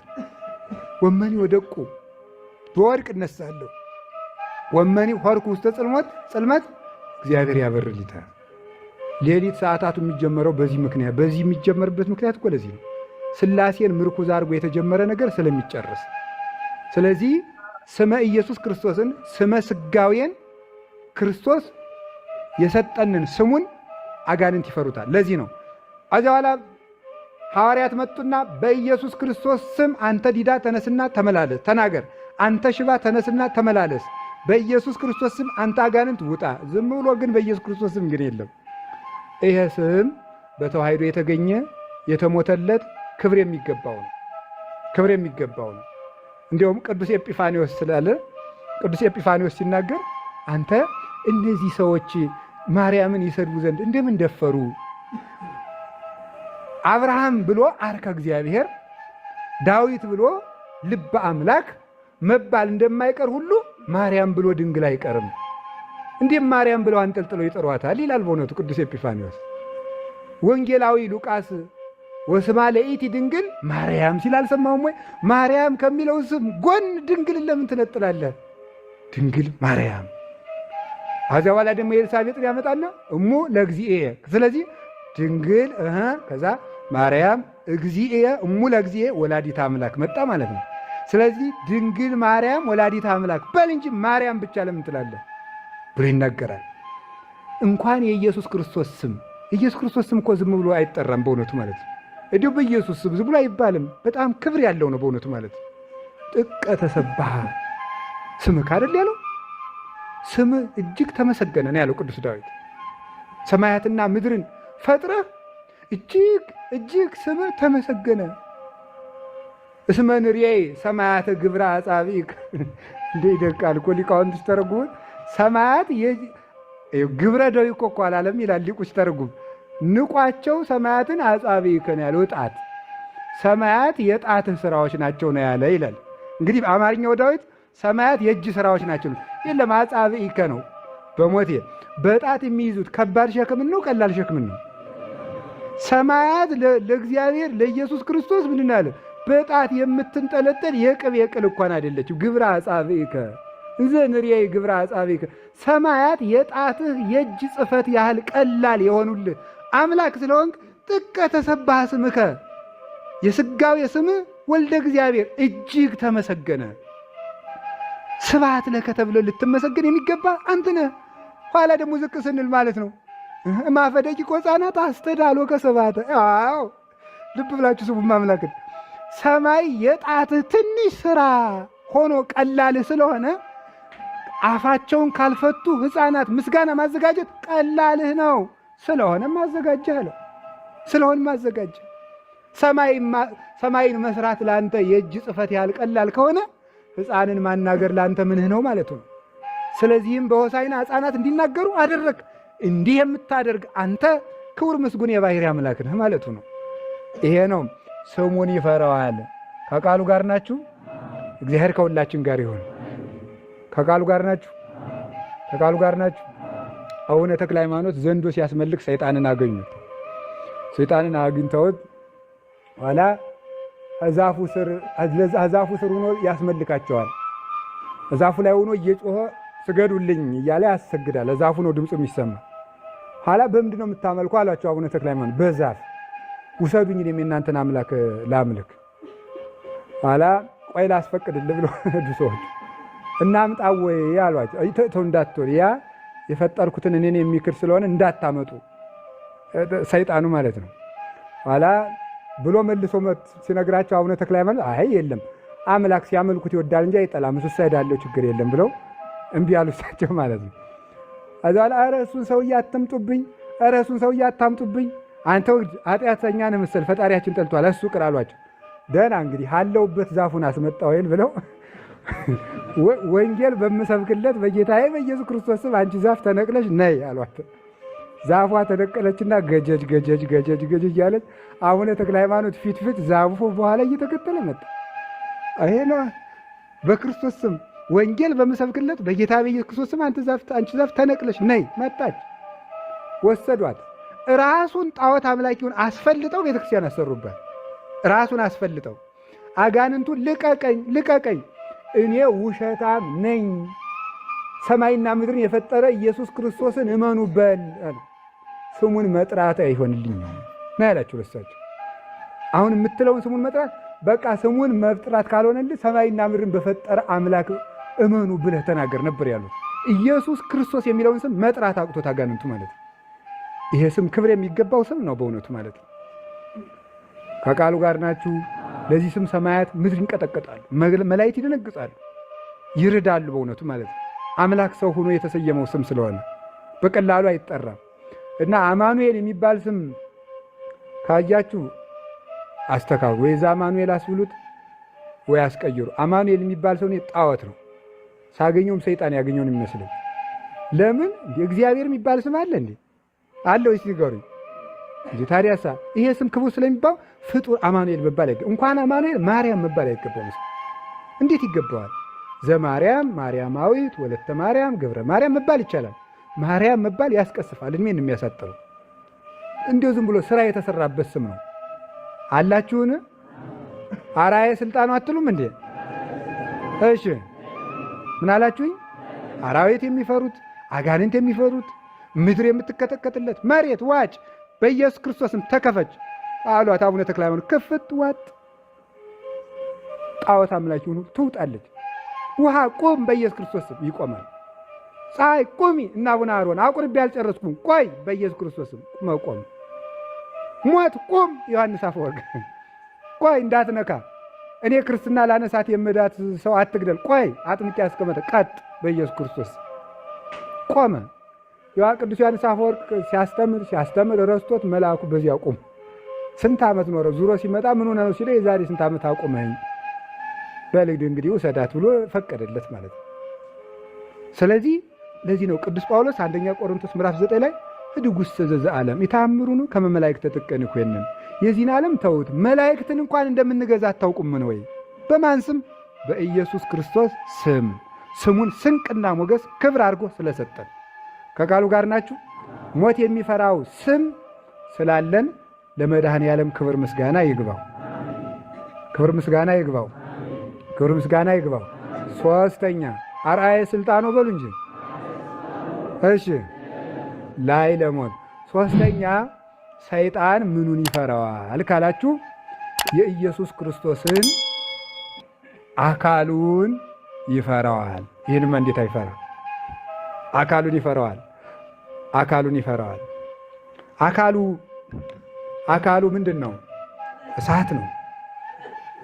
አብ እሳት፣ ወልድ እሳት፣ ወመንፈስ ቅዱስ እሳት አሐዱ ውእቱ እሳተ ሕይወት ዘእምአርያም። አብ እሳት ነው፣ ወልድ እሳት ነው፣ መንፈስ ቅዱስ እሳት ነው። ደግሞ ዲያብሎስ በነፋስ የማያጠፋው ዘላለማዊ እሳት ነው። ስለዚህ አካሉን ይፈራዋል። መቼ አይቶት? አዎ ስንቱን አይተነዋል። እንኳንስ ሙሉ አካሉን ምራቁን እንኳን ይፈራዋል። ለምን ነው የሚፈራው? ምራቁን ትፍ አድርጎ አይን ሲያበራበት አይቶታል። ምራቁን ይፈራል። እሱን አይደለም ልብሱን ይፈራዋል። እናመጣዋለን በኋላ። አካሉን ይፈራዋል። ክርስቶስን ሊቀርበው አይወድም። እንዴት ያላችሁ እንደሆነ ቀረባ ባለፈው ስለነገርኳችሁ ልድገመው። ሁለት ምሳሌዎችን በጣም የምወዳቸው ምሳሌዎች ባለፈው የትንሣኤ እዚህ ለነበራችሁ አባቶች እናቶች ተማምረንበታል። የትንሣኤ ዕለት አይደል? እንዴት አድርጎ ክርስቶስ በአካሉ ሞትን ድል እንደነሳው በስጋ ተሰውሮ አንዱ የመሰልንበት ምሳሌ ምንድን ነው? የዓሣ ምንድን ነው? መቃጥን ከጫፉ ላይ ምን ይጨመርበታል ነው ያለው? ቂጣ እንጎቻ። በምን የተቀባ? በተልባ በቅቤ እንደዚህም በመሰለ ነገር የተቀባ ቂጣ ከመቃጥኑ ከጫፉ ላይ ይደረጋል። መቃጥኑ ጫፉ ምንድን ነው? ቆለፍ ያለች ብረት ናት አይደለም እንዴ? እሷ ትደረጋለች። እዚያ ምን አለ? ቂጣ። ዓሣ ምን ያደርጋል? ባህር ውስጥ እንዲህ ሲያደርግለት ዓሣውን ሊውጥ ምን ያደርጋል? ጭብጦውን ሊውጥ ዓሣው ቀረብ ሲል ውስጡ ምን አለ? ብረት አለ። ብረቱ በጉሮሮ ይገባና ዓሣውን አንጠልጥሎ ዞት ይወጣል ማለት ነው። አሁን ክርስቶስ በጌትነቱ ሐፂን ነው፣ በመለኮቱ በሰውነቱ ህብስት ነው። ህብስት ሆኖ ሲፈተት ሲያየው በመስቀል ላይ ሰይጣን እውጣለሁ ብሎ ቀረብ ሲል ከውስጥ ምን አለ? ብረት አለ። ያ ብረቱ ምንድን ነው? መለኮቱ ነው። ሰይጣንን ጉሮሮውን አነቀው፣ ሞትን ጉሮሮውን አነቀው። ከዚያ በኋላ መኑቱ ዝንቱ ምንትኑ ዝንቱ ዘያውዶ ስብሐት ዘይታተት ዘለቂ ፎቶ ወይክል ልነቀው የማይቻለ ይህ ማን ነው? አይኖኩ ቢነቁ ያድሯል ሲታወኩ ስንኳንስ ልነቀው ላየው የማይቻለኝ። ኧረ እሱን ተውት። ወምልያሁ ዛማስል አልበ የበላይ ሊሆን የእሱን ተውት። የእሱን ወገኖች እንኳን መንካት የማልችለው ኧረ ይሄ ማን ነው ብሎ ነበር የቀባጠረው። እንቅ አድርጎ ስለያደው አታሎ ስለደፋው አታሎ የገደለንን ጠላት። እዛ ደግሞ ሁለተኛ ምሳሌ ያደረግነው ምንድን ነው? የዳንኤል አለሎ ድንጋይ ነው። ያ ድንጋይ ደግሞ ንጉሱ በዘመኑ ዳርዮስን ነው። ጣዖት እያመለከ ሳለ የጣዖቱ ካህናት ምን ያደርጋሉ? ለጣዖቱ አርደን እያሉ ግጥም አድርገው ይበሉታል። ጠጃቸውን ይጠምቃሉ፣ እንደዚህ ያደርጋሉ፣ ይበላሉ። እንደ ዛሬው ዛሬ ማለት ነው። እንደ ዛሬው ዛሬ አንድምታ የለውም። አንድ ብታ ስለሌለው ዝም ብሎ እንደ ዛሬው ዛሬ ነው።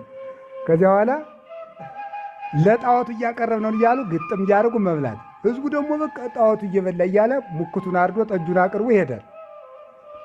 አላ ዳንኤል ቢጠሩት ማይ ቢጠሩት ማይሰማ ቢጠቅሱት ማይ እጅ እያለው የማይጨብጥ እግር እያለው የማይዳስስ አፍም ያለው የማይናገር እንዲህ ያለ ጣዖት እያመለክ ምን ትላለህ አሉ። ይበላል አታውቅም እንዲህ ይበላል እኮ አለ። አይበላም ይበላል አይበላም። ምንም ቄሶቹ እነዚያ ካህናቱን በላ ቄስ አይደለም እየበሉ ነው እያሉ ነው ያሉኝ ነው አለው። በዛሬ ምልክት እናድርግ። ስጋውን አስገባ ቆልፍ አመድ ካህናቱን አሰናብቶ ጨረሰና አመድ ነሰነሱ። አመድ መነስነሱን አላዩምና ሆዳም ሌሊት መጡና ሆድ እኮ የተጠመደን ወጥመድ ያስረሳል። አይዋፍ ይሰገሩ በእንተ መብልዖሙ ነው። ወፎች የሚጠመዱ በጥሬ ነው አይደለም እንዴ? ስለዚህ ምን አደረገ አላወቁም። አመዱን ነስንሰው ዳንኤልና ንጉሱ እንደዱ አላወቁም። እነ ሆዳም እያበራዩት ሄደው ግጥም አድርገው መጡ። ዱካው አለ ሲያበሩ ዱካ ነው። ቄሶቹን አንገታቸውን ብሎ ጣልና በልቶ ይህስ እውነት ክን አይበላም የሚበላ አምላክ ዘንዶ ስላለ እሱን አመልካለሁ ብሎ ቁጭ አለ። ደግሞ አይደረስ እኮ ነው እናንተ ነው። አዎ ዘንዶ እኮ ታዲያ እንኳን አንተን ራሱን አያድንም ያድናል። ዘንዶን ማን ይቀርበዋል? ላሳይ። አለሎ አምጣ። አለሎ ማለት ሙልጭ የሚል ድንጋይ አይደለም። የገጠሩ ሰው ወንዴ ድንጋይ ሴቴ ድንጋይ የሚለው አለ። ያን አላውቀውም ብዙም ትርጉም። ብቻ ግን አለሎን ያዙልኝ። አለሎ ይሄ ወንዝ ውስጥ የሚወጣ ምንም ፍንክች የማይል ድንጋይ ነው። እንዲያውም አንዳንድ ቦታ ወጣቱ የክንድ መፈታተኛ ያደርጉታል። አሁን ያንን ደንጊያ ምን አደረገው ዳንኤል? ሰዓት ውስጥ ቀጠጠና ቀይ እንዲሆን አደረገው፣ እንዲግም። በላዩ ላይ ስጋ ደመደመበት። ስጋው ሲጠስ ዘንዶ እየተቅለበለበ መጣ።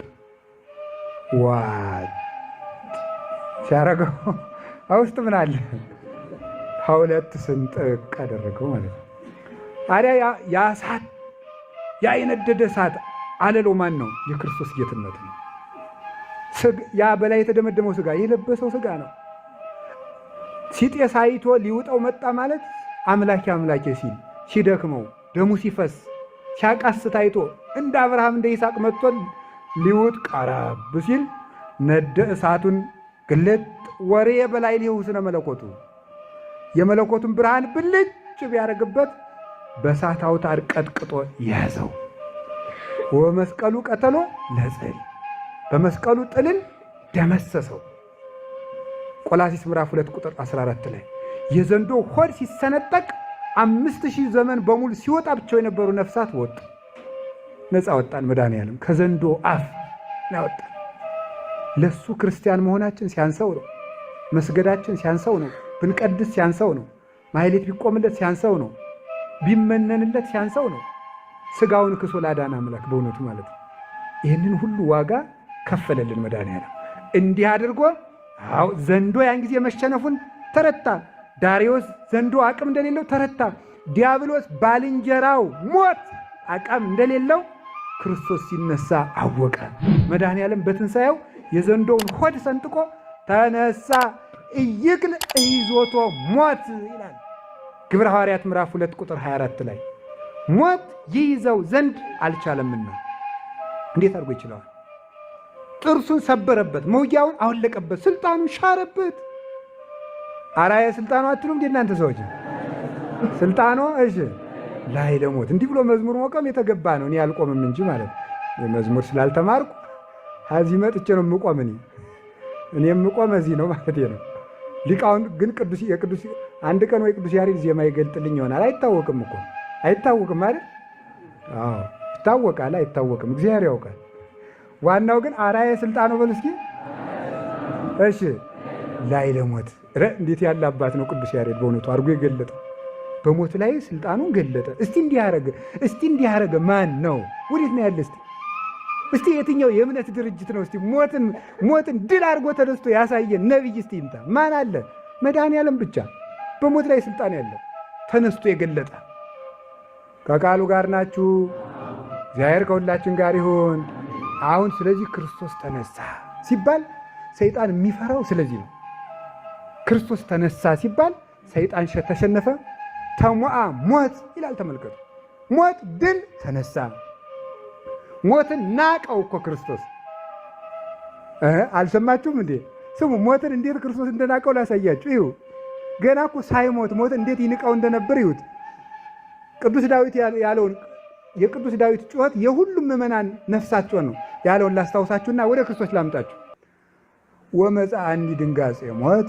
እሺ ፍርሃት ወራድ አሐዘኒ መኑ እሙሃበኒ ክንፈ ከመርግ እስርር ወአይረፍ። የሞት ድንጋጼ መጣብኝ፣ ጉልበቴ ተንቀጠቀጠ፣ ሞትን ሩጬ የማመልጥበት ክንፍ ማን በሰጠኝ አለ ቅዱስ ዳዊት ሞትን ፈርቶ። ክርስቶስና መጻን ተንሥኡ ንሁርም ዘ እስመ መጻዘ ያገባኒ። የሚያስይዘኝ መጥቷልና ተነሱ እንሂድ ወደሚያስይዘኝ። ይኸው ሞትን እንዴት ሲንቀው ተመልከቱ።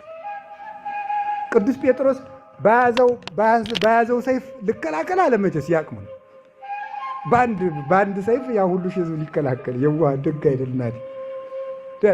ጆሮውን ሊቃውንቱ ሲተረጉሙ የቄስ እጅ ለቡራኬ እንጂ ለዱላ አይፈጥንምና ለአንገት ያለው ለጆሮ ሆነበት ይላል። ለአንገት ነበር የላከው አይደል? ጆሮውን አድርጎት ደህና ነው፣ ተመስገን። ምስጢሩ ግን ደግሞ ይላሉ ሊቃውንት ጌታዬን ያልሰማሽ ጆሮ ተቆረጭ ማለቱ ነው ይላል። እውነት ማለት ጌታዬን ያልሰማሽ ጆሮ አንቺ የእግዚአብሔር ቃል ያልሰማሽ ጆሮ ተቆረጭ ብሎ ቆረጣት። የእግዚአብሔርን ስም የእግዚአብሔርን ቃል የማሰማ ጆሮ ክብር የላትም፣ ትቆረጣለች። ቆረጣት። ምንድን ያለው? አግባ ተመልከቱ፣ ለመጥባይትከ ሰይፍህን መልስ። አባቴ እልፍ መላእክትን የማይልክልኝ ይመስልሃል? መልስ። ሊሞት ስለመጣ ማለት ነው። ራሱ ወዶ ነው ሄደ። ማንን ነው የምትፈልጉት? የናዝሬቱን ኢየሱስ አነ ውእቱ እኔ ነኝ፣ ኑ ያዙኝ። ፍግምግም ብሎ ሁሉም ወደኋላው ወደቀ። ማንን ነው የምትፈልጉት? ሁለተኛ የናዝሬቱን ኢየሱስ እኔ ነኝ አላልኳችሁም እንዴ? ፍግምግም በነፍስ ዛሬ በስጋ ኋላ በነፍስ ትጥለናለህ ሲያሰኛችሁ ይላሉ ሊቃውንት። እዚያ ኋላ ስፈቅድ እንጂ ወድጄ እንጂ በግድ የምትገሉኝ አይምሰላችሁ ብሎ ወዶ ነው ሞትን የተቀበለው። ወዶ ይሁላችሁ። ጎልማሳን ሄዶ ንቆ ገጥሞ ነው የሚጥለው እንጂ ሩጦ አይደለም። ገጥሞ እንደሚጥለው ክርስቶስ ሞትን ቀምሶ ፂቅ አለው፣ ከኛም አወጣለን። ያ ሐሞት ቀምሶ አልዋጠውም ጌታ፣ ፂቅ ነው ያለው። ያ ምን ማለት ነው? ሞትን ክርስቶስ ቀመሰው እንጂ አልገደለውም ይላሉ ሊቃውንት። ቀምሶ ተፋው ማለት ይሄ ነው። ሞት በክርስቶስ ላይ ስልጣን ስለሌለው ማለት ነው። ሞትን ጥኢሞ ለሞት ውእቱ ጥኢሞ ለሞት ወበዝንቱ ሞት ሳሮን ለሞት ወለመላከ ሞት ይላል ቅዱስ ያሬድ በድጓ። ሞትን ቀመሰው፣ በቀመሰው ሞት ሞትን ድል ነሳው፣ መላከ ሞትንም አሸነፈው ይላል። ስለዚህ ሞት አቅም አጣ። ሞት እንዴት እንደፈራው ተመልከቱ አላችሁ። እግዚአብሔር ከሁላችን ጋር ይሁን። ከዚያ በኋላ ሞት እኮ እንዴት እንደሚፈራሉ ይነሳል። ደህና አድርጋችሁ ክበሩ፣ ዝጉት በደንብ ደንጊያውን ትልቅ አድርጉት። ይፈራዋል እኮ ይነሳል ብሎ ማለት አንሱት። ቁልፉን በደንብ ቆልፉት። የሮም ማህተም አድርጉበት። ታተመ። ደህና ጠባቂ የሮም ወታደር ይመደብ። ተመደበ። ይዞቶ ሞት እንኳን ዘበኛ ጓዴ ሞት አይዘው። ደንጊያ አያስቀረውም። በተዘጋ ቤት የገባ በታተመች ድንግል የወጣው ብርሃን የሚያግደው ደንጊያ የለም። ሳይፈነቅለው ምን ሳይለው ተነሳ። እሱ መግነዝ የሚፈታለት የለ፣ የሚጠራው የለ። ቦግ አድርጎት ተነሳ፣ ብርሃኑንም ገለጠ። ይሄንን ነው ሞት በሞት ላይ ስልጣኑን አሳየ፣ ተነሳ። የህይወት ባለቤት መድኃኔ ዓለም እንኳን 50 ቀን 100 ቀን ክርስቶስ ተንሥአ እሙታን ባልን በእውነት ማለት ነው። በጣም ደስ ነው የሚያሰኘን። በትንሣኤው ያነሳን መድኃኔ ዓለም ክብር ምስጋና ይግባ። ይሄንን ሲያራየ ስልጣኖ በሉ ላይ ለሞት በሉ እንጂ። ስለዚህ ክርስቶስን አካሉን ምን ይለዋል? ይፈራዋል በሉ እንጂ። ኋላሳ ደግሞ ተመልከቱ፣ ስጋውን ደሙን ይፈራዋል። ስጋውን ደሙን ምን ያደርገዋል በሉ እንጂ። እንደው ትምህርት እንዳታረጉት እንጂ አንድ ነገር ልንገራችሁ። ስጋውን ደሙን ወይ ኋላ ነግራችኋለሁ። እሺ፣ ስጋውን ደሙን ይፈራዋል። እንደሚፈራው ስጋውን ደሙን ብቻ መሰላችሁ እንደሚፈራው እንዴ? የስጋው የደሙ ምሳሌ የነበሩት እንኳን ሲፈራቸው አታስታውሱ? እናስታውሳለን። የት? የግብፁ በግ። አልተርከውም ታሪኩ። የግብፁን በግ ምንድን ነው ያደረጉት? አረዱ። ምኑ ላይ ነው የቀቡት ደሙን? ሞት ምን አደረገው? ያን ደም እያየ አልፈራም እንዴ? ያንን ቤት እያየ እኮ አለፈ። ምሳሌው የተቀባውን ልብ ብላችሁ ስሙ። ረዓብ ዘማ የምትባል አንዲት ዘማዊት ሴት እስራኤል ለስለላ ሄደው ሳለ ከቤቷ ምሳ ስላበላቻቸውና ስላስጠጋቻቸው ስትመጡ እኔን እንዳትገሉኝ ኢያሪኮን ስታጠፉ አለቻቸው። በይ ምልክት እንዲሆንሽ በመስኮትሽ በኩል ሰንደቅ ዓላማ አውለብልብ ያሏት። እኛ ርስት ስንገባ እንዳናጠፋሽ አብረን ከኢያሪኮ ሰዎች ጋር አሏት። እነሱም ሲመጡ ስታይ ሰንደቅ ዓላማውን በመስኮት አደረገች። ያን ሰንደቅ ዓላማ እያዩ እስራኤል አለፏት። ያ መስኮት የምዕመናን ከንፈር ነው። ሰንደቅ ዓላማው የክርስቶስ ሥጋና ደም ነው። ሰንደቅ ዓላማዋን ከመስኮቷ ላይ ያውለበለበች ከሞት የዳነችው ያቺ ሴት ምንድን ናት? ሥጋውን ደሙን በከንፈሯ እያሳየች ከሞት የምታመልጥ ነፍስ ናት። ይፈራዋል። የክርስቶስን ደም ይፈራዋል፣ ይንቀጠቀጥለታል። ለዚህ እኮ ነው እንዳንቆርብ ዳተኞች የሚያደርገን ማለት ነው። እንዳንቆርብ እንዲሁም አንድ ኃጢአተኛ ይህን ነው ሕግ እንዳታደርጉት ያሉ ሁልጊዜ ይቆርባል። ኃጢአት ይሰራል፣ ሁልጊዜ ይቆርባል። ኃጢአት ይሰራል፣ ሁልጊዜ ይቆርባል። ከዚያ ምንድን ነው ያደረገ? መድኃኔዓለም እኔ መመለስ አልሆነልኝም፣ ግን እቆርባለሁ። ሲኦል ካወረድከኝ አብረን እንወርዳታለን።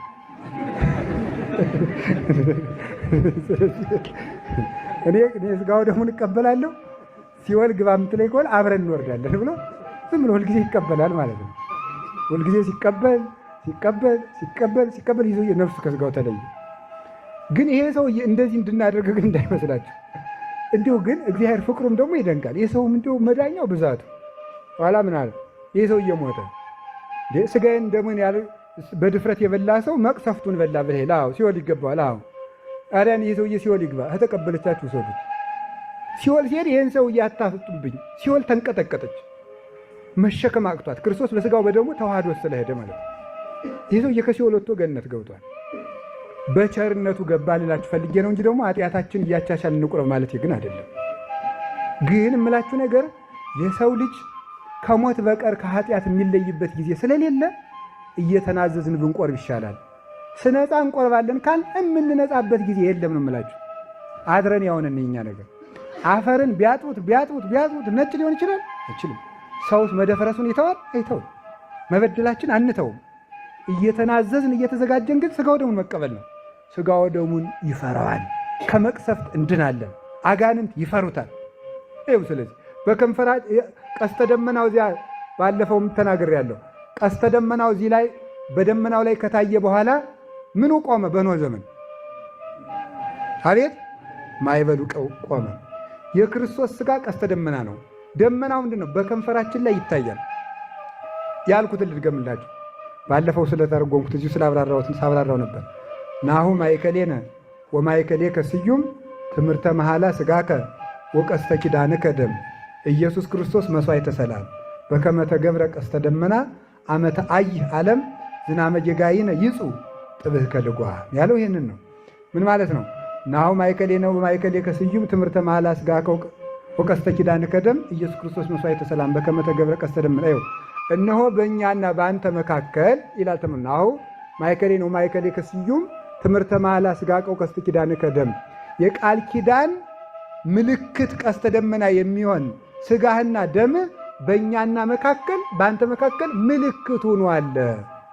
በከመ ተገብረ ቀስተ ደመና አመተ አይህ ዓለም በጥፋት ውሃ በጠፋች ጊዜ ቀስተ ደመና ምልክት ሆኖ እንደታየ ሁሉ የእኛ ሥጋም ያንተ ሥጋና ያንተ ደም በእኛና ባንተ መካከል ምልክት ሆኖ ይታያል። ዝናመ ጌጋይነ ይጹ ጥብህከ ልጓም። ያ ቀስተ ደመናው በኖህ ዘመን የወረደውን የጥፋት ውሃ እንደገታው ሁሉ የተቆረሰው ሥጋ የፈሰሰው ደምህ የኃጢአታችን ማዕበል ይግታልን ይላል። ይግታልን አሁንም። ስለዚህ አሁን ይሄንን ምልክት አጋንንት ይፈሩታል። አሁን እግዚአብሔር ያሳያችሁ፣ ክርስቶስ ያመልክታችሁ። አሜን አትሉ? እግዚአብሔር ያሳያችሁ፣ ክርስቶስ ያመልክታችሁ። አሁን ለኛ ምልክታችን ምን ሆነ? የአምላክ ሥጋ በሉ እንጂ እሺ፣ የአምላክ ደም። ይሄንን ነው አሁን ዛሬ ልድገመው። ኢትዮጵያ የዓለም ብርሃን የሚባል ባንዲራ እየሰቀልክ ትድናለህ የሚል የወንበዴ ማህበር አለ። የወንበዴ ማህበር ለእኛ ምልክታችን ድንግል ማርያም ቅዱስ መስቀል የአምላክ ሥጋ የአምላክ ደም ነው እንጂ አረንጓዴ ቢጫ ቀይ እያሰፋ በመስኮቱ ስለሰቀልክ የምትድን አይምሰልም። ጓዴ መንግሥተ ሰማያት ቀልድ አይደለም፣ ሕግ ነው። እስቲ እንደዚህ የሚል መጽሐፍ የት ነው ያለው? ደግሞ ውሸታቸው። በ2015 እሺ ቴዎድሮስ ሊነግስ ነው። እስቲ የት አለ የነገሰው? በሞቴ አምጡት። ቴዎድሮስ የእናንተ አምላክ ተኝቶ ይሆናል ቀስቅሱት አለ። ቴዎድሮስ ጨዋችሁ ስሙት ደንቆሮ ይሆናል አለ። ቴዎድሮስ የት አለ? እስቲ አሁን የመጣው እስቲ ቴዎድሮስ ይንገስ በ2015 እስቲ እንየው። ቦግ ያለ ውሸት። በ2015 በመስከረም በጥቅምት አገሪቱ ሰላም ነው የምትሆን ኢትዮጵያ። ሰላም ሆነ፣ ቴዎድሮስ ነገሰ። ምድራዊነት ሆዳምነት ነው። ይሄ መለካዊነት ነው። እኛ ንጉሳችን ኢየሱስ ክርስቶስ ነው።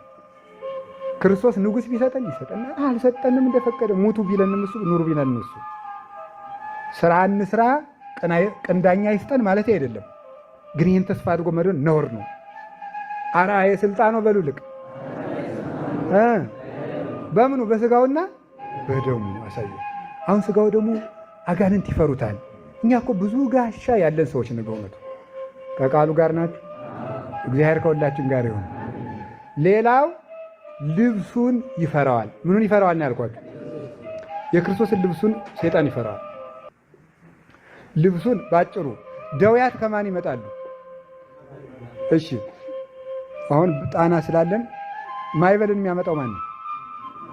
አቤት ደዌን የሚያመጣው ማን ነው? ሰይጣን። ነፋሳት ባህርን ነቅንቀው ጎርፍ ያመጣሉ፣ ማይበል ያስነሳሉ። አጋንንት ነቅንቀው ደዌ ያመጣሉ። ደዌያት ደግሞ በክርስቶስ ይደርቃሉ። 12 ዓመት ደም ሲፈሳት የነበረች ሴት ምን አለች? እምከመገሰስኩ ጽንፈ ልብሱ አሃዩ፣ የልብሱን ጫፍ ብዳስስ እድናለሁ በሉ እንጂ ንገሩኝ። በቃ አሁን ልብሱን ሂዳ ዳሰሰችው። ባለፈው እንደነገርኳችሁ ማለት ነው። ባለፈው እንደነገርኳችሁ ሄደችና እንደምንም ብላ በፍቅር ፍርሃት የለም አይደል? በፍቅር ፍርሃት የለም። 12 ዓመት ሙሉ ደም ስለሚፈሳት ሰው ተጸይፏት ስለነበረ ሰው ሁሉ እንዲያው እኮ እግዚአብሔር ሁሉም ነገር ለበጎ ነው የሚባል እኮ ለዚህ ነው። ስትመጣ ወደዚያ በሉላት፣ ወደዚያ በሉላት። በግፊያ ቢሆን አችለውም ነበር። ወደዚያ በሉላት ሲላ ገለጥ ሲል እሷ መግባት። ምክንያቱም 5000 ሰው ነው የሚከተለው። ወደዚያ በሉላት ይችን ሲሏት በዚያ መግባት ስትል ደረሰች። በጉልበት ያልተቻላትን በመከራው አሳለፋት እግዚአብሔር። በመከራው አለፈችና አገኘችው፣ ልብሱን ዳሰሰችው።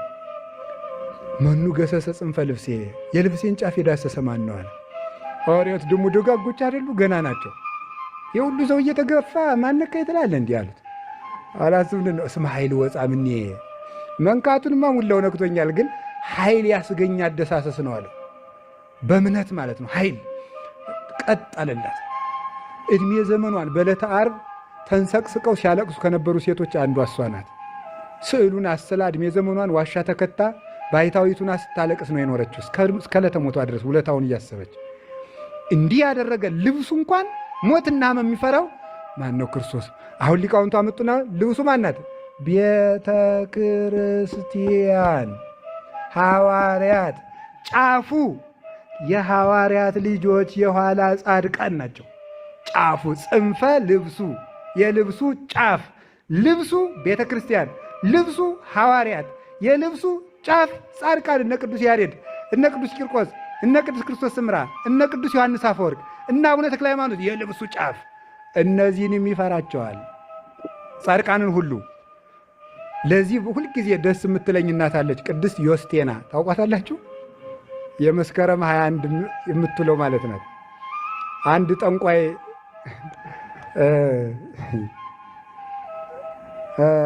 የንጉሥ ልጅ ነበርና ወዷት አጋቡኛል፣ አይሆንም አለች። አንድ ጠንቋይ በመስተፋቅር አመጣልሃለሁ አለው። ሾቱ እኮ ሰው አሁን ሰው ጅልነቱ ነው እንጂ መስተፋቅር ቢኖረው እሱ ለቋት ነው ወይ ነው መጀመሪያውኑ እንደ የሔዋን ደግነት እኮ ነው። እኛ እኮ ያለን የሔዋን ደግነቷ ሔዋን እሱን እንጨት ብትበይው አምላክ ትሆኛለች። አንተ ለቀኸው ነው ወይ የሚያደርግ ቢሆን አትለውም ነበር? የሔዋን ደግነት ነው ያለው የዚህ ዘመን ሰው። መስተፋቅር አድርግላለሁ ሲለው ውሸቱን። የራሱ ቤት እናቴ ሲኦል ነው፣ የራሱ ትዳር ራሱ አሚስቲው ጋር እሱ በፍልጥ እሷ በሊጥ ሲነጣረጉ እየዋሉ ነው ለሰው መስተፋቅር እሰጣለሁ የሚለው ማለት ነው። መስተፋቅር እሰጣለሁ አለና እስቲ አሁን እንግዲህ ጀግና ካለ ጀግና አለ እንዲሁ ክፉን ወታደር አደግሙበት ኑሯል። እንግዲህ ወንድ ሆናችሁ ነፍስ የሚገለውን እዚህ የሰው ፊት አፍርስ ሲሉ ነው አንተ አውደልዳውላ የሰው ቤት ለማፍረት ሴት ለማስለቀስ ሲሏችሁ አዋቂ ነን ትላላችሁ።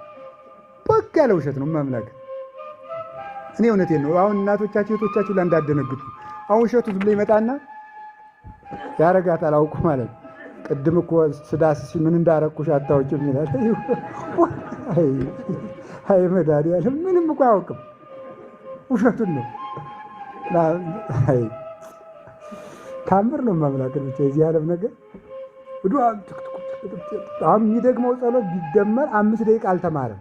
ውሸቱን በዚያ ሲያተወቀጡ ወይ አቡነ ዘበሰማያትን 80 ጊዜ እያለው ኧረ አይለውም ይልና ጸሎት የሚያውቅ መስሎ ያስፈራል። አትፍሩ። ማንኛውም ሰው ውሸቱን በያዕቆብ ላይ ጥንቆላ፣ በእስራኤል ላይ ሟርት አይሰራም ነው የሚለው መድኃኒዓለም። በፍጹም የመድኃኒዓለም ስም እያለ ትምህርተ መስቀል እያለ እና አቡነ ተክለ ሃይማኖትን ያህል ፀሐይ እያለን የጥንቆላ ጨለማ በእኛ ላይ ሊቀርብ አይቻለውም።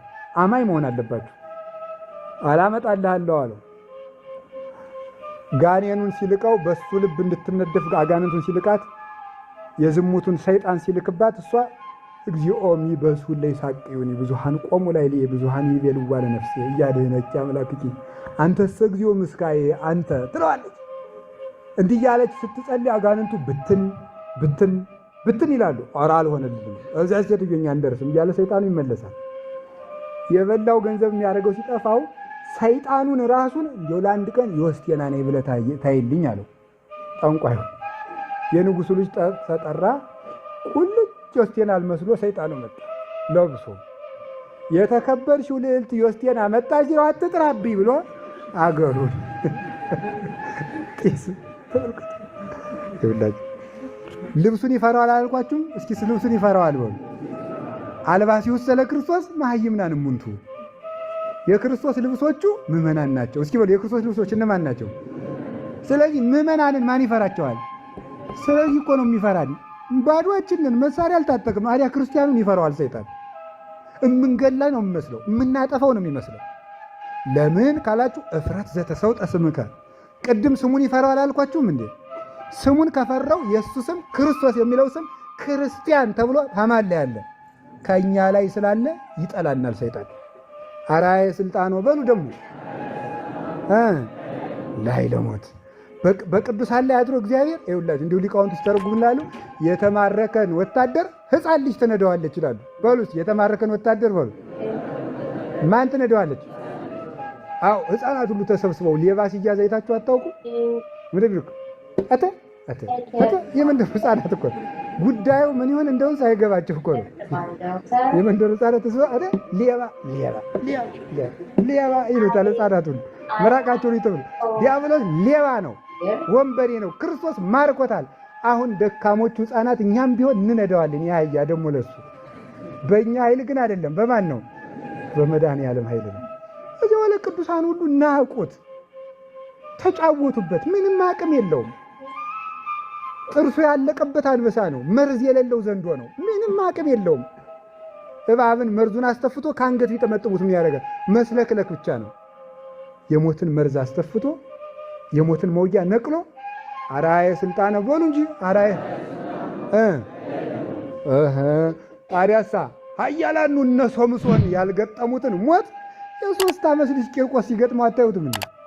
የተማረከን ወታደር ምን ይነደዋል ብያችኋለሁ። ይሄ ነው ታዲያ የ3 ዓመት ልጅ አንበርክቆ አንገብግቦ በጋመ ብረት ቢተኩሰው መራራ በጥብጦ ቢግተው በመንኮራኩር ቢፈጨው በሾለ ብረት ጫማ ቢያደርግለት ያንን የ3 ዓመት ሕፃን የእናቱን ጡት ያልጠገበ ነዳው ሞትን። በእውነቱ ያ የተባረከ ሕፃን ሞትን ነድቶ አንበርክቆ እንኳን አንተ ያንተ ስም በተጠራበት ስም በተጠራበት ቤተክርስቲያን በታነጸበት ሞት ዘወር ማለት አይችልም ተብሏል። ለዚህ አይደለ በገዳማችን መቅሰፍት ጦርነት ሳይመጣብን የምንኖር ማለት ነው።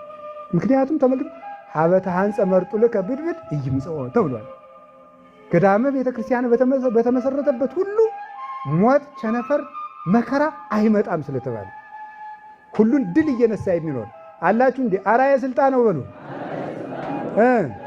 ላይ ለሞት ዲያብሎስን ሲንቀው ቅዱስ ጊዮርጊስ ራሱ በመንኮራኩር ቢፈጨው በምን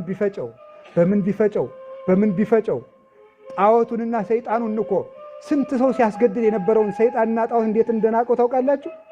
የመበለቲቱን ልጅ ጊዮርጊስ ሊክድ ነው ሲባል ሽባ ልጇን አዝላ ጊዮርጊስ እንጀራዬ ካድክ ወይ እያለች ስትመጣ ሽባው ልጅ ምንድን ያለው ቅዱስ ጊዮርጊስ እና ከእናትህ ትከሻ ወርደህ በእግርህን አለው። መጣ ሂድና አጵሎስን ጊዮርጊስ ይጠራል ብለዋል።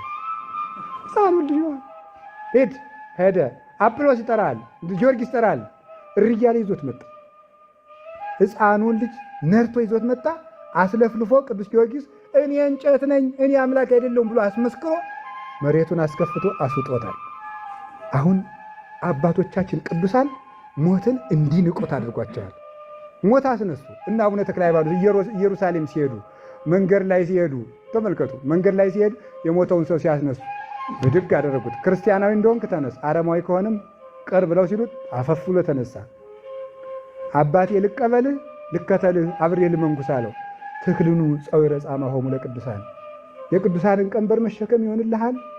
ጤነኛ መነኩሴ መንኩስ አይልም። ጤነኛ መነኩሴ ልመንኩስ ሰው ሲል ምንድን ነው የሚለው? ይቅርብህ ነው የሚባል።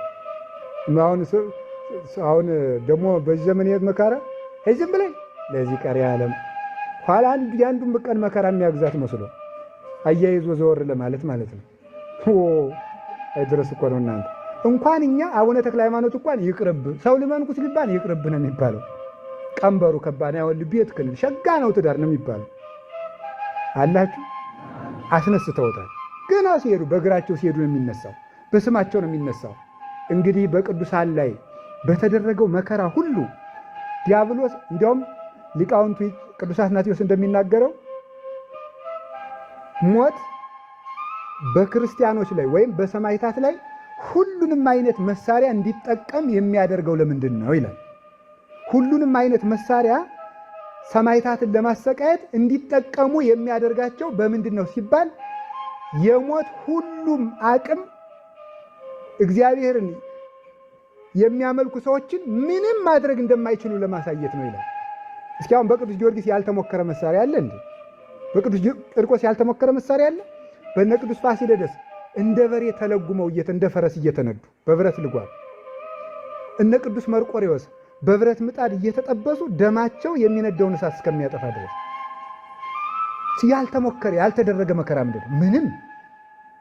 ግን ይህን ሁሉ አድርገው አፈፍ ብለው መነሳት።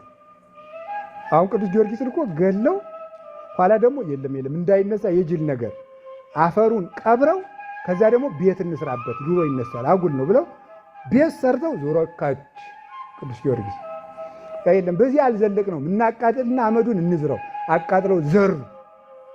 ወታደሮች ቆይ አብረን እንድ እያለ በኋላቸው ከተፍ ማን አንተ ጊዮርጊስ ቅድም ዘራህን አይደል እናንተ ዘራችሁኝ ፈጣሪ የሰበሰበኝ እንዲህ እያለ ሞትን ሁሉንም አቅም ተጠቀመ። እግዚአብሔር ሁሉንም አጠፋው በኢየሱስ ክርስቶስ ስም በመድኃኒታችን። እንዴ ባለፈው ነግሬያችኋለሁ አይደል? ሁሉንም አይነት ነው ያደረጉት። ሁሉንም አሰቃዩ፣ በሁሉም ክርስቶስ አሸነፈ። እንዲያውም ቅዱስ ባስልዮስና አሁንም ልድገማችሁ፣ ቅዱስ ባስልዮስና ቅዱስ ጎርጎርዮስ ታስረው ነበረ። ያሰራቸው ንጉሥ ማን ነው? ተመስገን ነው። ይህንም መርሳት ነው አይደል? አሁን ይህን አብይ ጾም ላይ ነው ያስተማርኩት። ማን ነው? ኡልያኖስ። እና ኡልያኖስ ምንድነው ያላቸው? አስሮ ተከሰው ሲቀርቡ ቅዱስ ባስልዮስና ጎርጎርዮስ የጠራቢው ልጅ ሎቱ ስብሐት የገሊላውን ሰው የጥላችሁት መጣችሁ አላቸው። ጌታን ነው። ለአንተ የሬሳ መቃብር እየጠረበ ነው አሉት። እዚያ በኋላ ቆይ ፋርስ ለጦርነት ልሄድ ነው ዙሬ ስመጣ ዋጋችሁን እሰጣችኋለሁ አሉ። ቅዱስ ባስልዮስ እንዳልታውቃላችሁ አንተ ከጦርነቱ በሰላም ከመጣ ጌታዬ ኢየሱስ ክርስቶስ ሰው እንዳልሆነ ይሆናል። ሄደ። ከዚያ በኋላ ጦርነቱ ሲሄድ አውሎ ነፋስ ተነስቶ ቅዱስ መርቆሬዎስ በጥቁር ፈረስ እየጋለበ መጥቶ አንገቱን በረቂቅ ጦር ወጋው። ወድቆ እየተንፈራፈረ ምን እንዳለ ታውቃላችሁ? ገሊላዊ አሁን አሸንፈኛል። ገሊላዊ የተባለ ማን ነው? ገሊላ የድሃ መንደር ስለሆነ የድሃ ልጅ እያለው ነው ጌታ ነው። ምስጋና ይግባውና በድህነቱ ግን ድል አደረገው። አርአየ ስልጣኑ ስልጣኑ ላይ ለሞት ከዛ እነ ቅዱስ ጎርጎርዮስ እና ቅዱስ ባስልዮስ ስዕሉን ቢያዩት አጡት። ኋላ ዙሮ ቢመጣ ደግሞ ከሰይፉ ደም ይንጠፈጠፋል። ገደልከው እንዴ? አዎ ደነነ ስሂል ከመኦሆ ዘይብል አዎ አብሎ ተናገረ። ዘንበል አለ።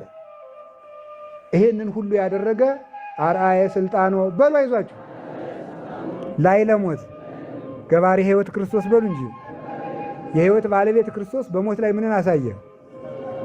ስልጣኑን አሳየ። እስኪ ስልጣኑን አሳየ በሉ። ትናንትና ቅዱስ ዮሐንስ አፈወርቅ ነው። አንድ ነገር ላንሳላችሁ እንደው ስለሱ። ቅዱስ ዮሐንስ አፈወርቅ እንዴት በወዳጆቹ ላይ ክርስቶስ ሞትን እንደሚያሸንፈው ተመልከቱ። ንግሥት አውዶክሲያ ቅዱስ ዮሐንስ አፈወርቅ ያለ ምግብ እንዲጓዝ ነበር የምታደርገው። ያለ ምግብ እንዲጓዝ፣ እሳትና ሙቀት ከሌለበት በረዶ መሃል እንዲታሰር፣ ወታደሮች እያረፉ ቀን ተሌት በተጋድሎ የደቀቀ ሰውነቱን እንዲጓዝ እንዲያደርጉት እያጣደፉ ሲሄድ ልብ በሽተኛ ነው፣ ጨጓራ በሽተኛ ነው። ክንዱ በጽፈት ተቆርጦ በጅማ ታስሮ የሚጽፍ ነው። ገብስ ሳይሸከሸክ በመለኪያ እየመዘነ ሲመገብ የኖረ ነው። ያንን ደካማ ቅዱስ ነው የምታስጉዘው ቀን ተሌት። ምሕረት ከሌላቸው ሰዎች እጅ ያድነን መድኃኔዓለም። እንዲህ ስታስጉዘው ደስ ይለዋል። እንዲያውም ባሏ ሙቶባት እሱ ለሚጽፋቸው ጽሑፎች የብራና ወጭ የምትችልለት አንዲት የተከበረች ባለጸጋ ሴት ነበረች፣ ዲያቆናዊት የሆነች ባልቴት እና ቅዱስ ዮሐንስ አፈወርቅ ታመመ ሲሏት እሷም ያማት ነበረ እና አንድ ጊዜ ሲጽፍላት ምንድን ነው እግዚአብሔር ውለታ እንዳይውልልኝ ትፈልጊያለሽ ወይ? እግዚአብሔር ሕመም የሰጠኝ እኮ ክብር እንዳገኝ ብሎ ነው። ከዚህ በኋላ የሚያምሽ ከሆነ ደብዳቤ አልጽፍልሽም ይላት ነበረ። የትንሣኤ መልእክት ይጽፍላት ስለነበረ እና እጅግ እንዲያውም ብቻዬን እኮ ያዳረገኝ ሰው አምቼ እንዳልጎዳ ነው ይላት ነበር ሲጽፍላት። እንዲሁ ሁሉ እያደረገ ሲኖር በትናንትናው ዕለት ግንቦት 12 ቀን አረፈ። በኋላ ካረፈበት ቦታ ላይ ንጉሱ ንግስቲቱ ቆስላ ሸታ ተልታ ተቸግራ ሲሆን የእሱን አስከሬን ይቅር በለኝ ካላልሽ እንዲሁ ነሽ ነው የምትሞቸው አለ እና ንጉሱ ያንን አስከሬን ይዛችሁ ነው ብሎ ሲልክ አልሄድም አለ። ይዛችሁት ነው ሲል አልሄድም ብሎ ማን ያንሰው? ልክ እንደ ቅዱስ እስጢፋኖስ አጽም ማለት ነው። አልሄድም አለ። አልሄድም ሲል ምን አደረጉት? እንደገና ንጉሱ ደብዳቤ ጽፎ ይቅር በለኝ ቅዱስ ዮሐንስ አፈወርቅ የእናቴን በደል አታስብ ብሎ ጽፎ ሰደደና ደብዳቤው ከቅዱስ ዮሐንስ አፈወርቅ መቃብር ሲነበብ አጽሙ ተንቀሳቀሰላቸው። አያችሁ፣ በልጆቹ አጽም እንኳን እግዚአብሔር ሞትን ይረብሸዋል፣ ሕይወትነቱን ይገልጣል። ቅዱስ ዮሐንስ አፈወርቅ ንግሥቲቱ ያሰደደችው የአንዲት ድሃ ሴት ገንዘብ ቀምታ ገንዘቧን ካልመለሽ አትቆርቢም ስላላት ነው። መጨረሻ ላይ አጽሙን አፍልሰው ይዘው ሲመጡ በመንበረ ጵጵስናው ሊቀብሩት ይዘው ሲመጡ ነፋስ ተነሳና በባህር ስለነበረ ጀልባይቱን ወስዶ ወደ ሌላ ቦታ ወሰዳት አቅጣጫዋል። በየት ወጣች መሰላችሁ? በመምህርነት ዘመኑ ጥብቅና በቆመላት በድሃይቱ መሬት በኩል መጣች ጀልባይቱ የወጣችው ማለት ነው። ቅዱሳንም ሙተው እንዲመሰክሩ ሙተው እንዲሰሩ በማድረግ አርአየ ስልጣኖ በሉ እንጂ ላይ ለሞት ከሞቱ በኋላ በአጽማቸው ታምር እንዲያደርጉ እያደረገ አጽማቸው መዓዛ እንዲሸት እያደረገ የእነ አቡነ ተክለ ሃይማኖት ትናንትና ግንቦት 12 ቀን ያላከበረኝ አባቴ ተክለ ሃይማኖት እንዳይለይ ብለዋል። እሳቸው ትናንትና የእሳቸው አጽም ሲፈልስ በእውነቱ እንደ አቡነ አኖሬዎስ አጽማቸው እርግፍ ስል እኔ ልርገፍ አባቴ እያሉ ተሸክመው ሲሄዱ ከአጽማቸው የሚወጣው መዓዛ ከሩቅ ልብን ነፍስን ከስጋ ይለይ ነበር። መግነዛቸውን የነካ ሁሉ ይፈወሳል። እንዲያውም ፈውስ ለማግኘት የሚሯሯጣው ሕዝብ አንዱን ቀጭን ላይ እግሩ ላይ ቁሞበት ተሰበረ። ያኑን ራሱ ደግሞ በመግነዛቸው ፈወሱት። አላል ምልክቱን የስመጣ ይሄ ነው፣ የጠፋው መብራት ይበራል አሉ። መብራቱን አጥፋው ተባሉ። የጠፋው መብራት ግንቦት 12 ቀን ቦግ ብሎ ሲበራ ተክለ ሃይማኖት መምጣታቸው በዚህ ታወቀ። አራ የስልጣኑ በሉ እንጂ ላይ ለሞት በሞት ላይ ስልጣኑን አሳየ። ለምን? ከሞቱ በኋላ ባሉ ቅዱሳን ላይ በማድረግ ደዌን በማራቅ ፈውስ በመስጠት አጋንንትን በማውጣት ሙት በማንሳት በሞት ላይ ስልጣኑን አሳየ። በሞት ላይ ስልጣኑን የገለጠ እግዚአብሔር ስሙ የተመሰገነ ይሁን። ስሙ የተመሰገነ ይሁን።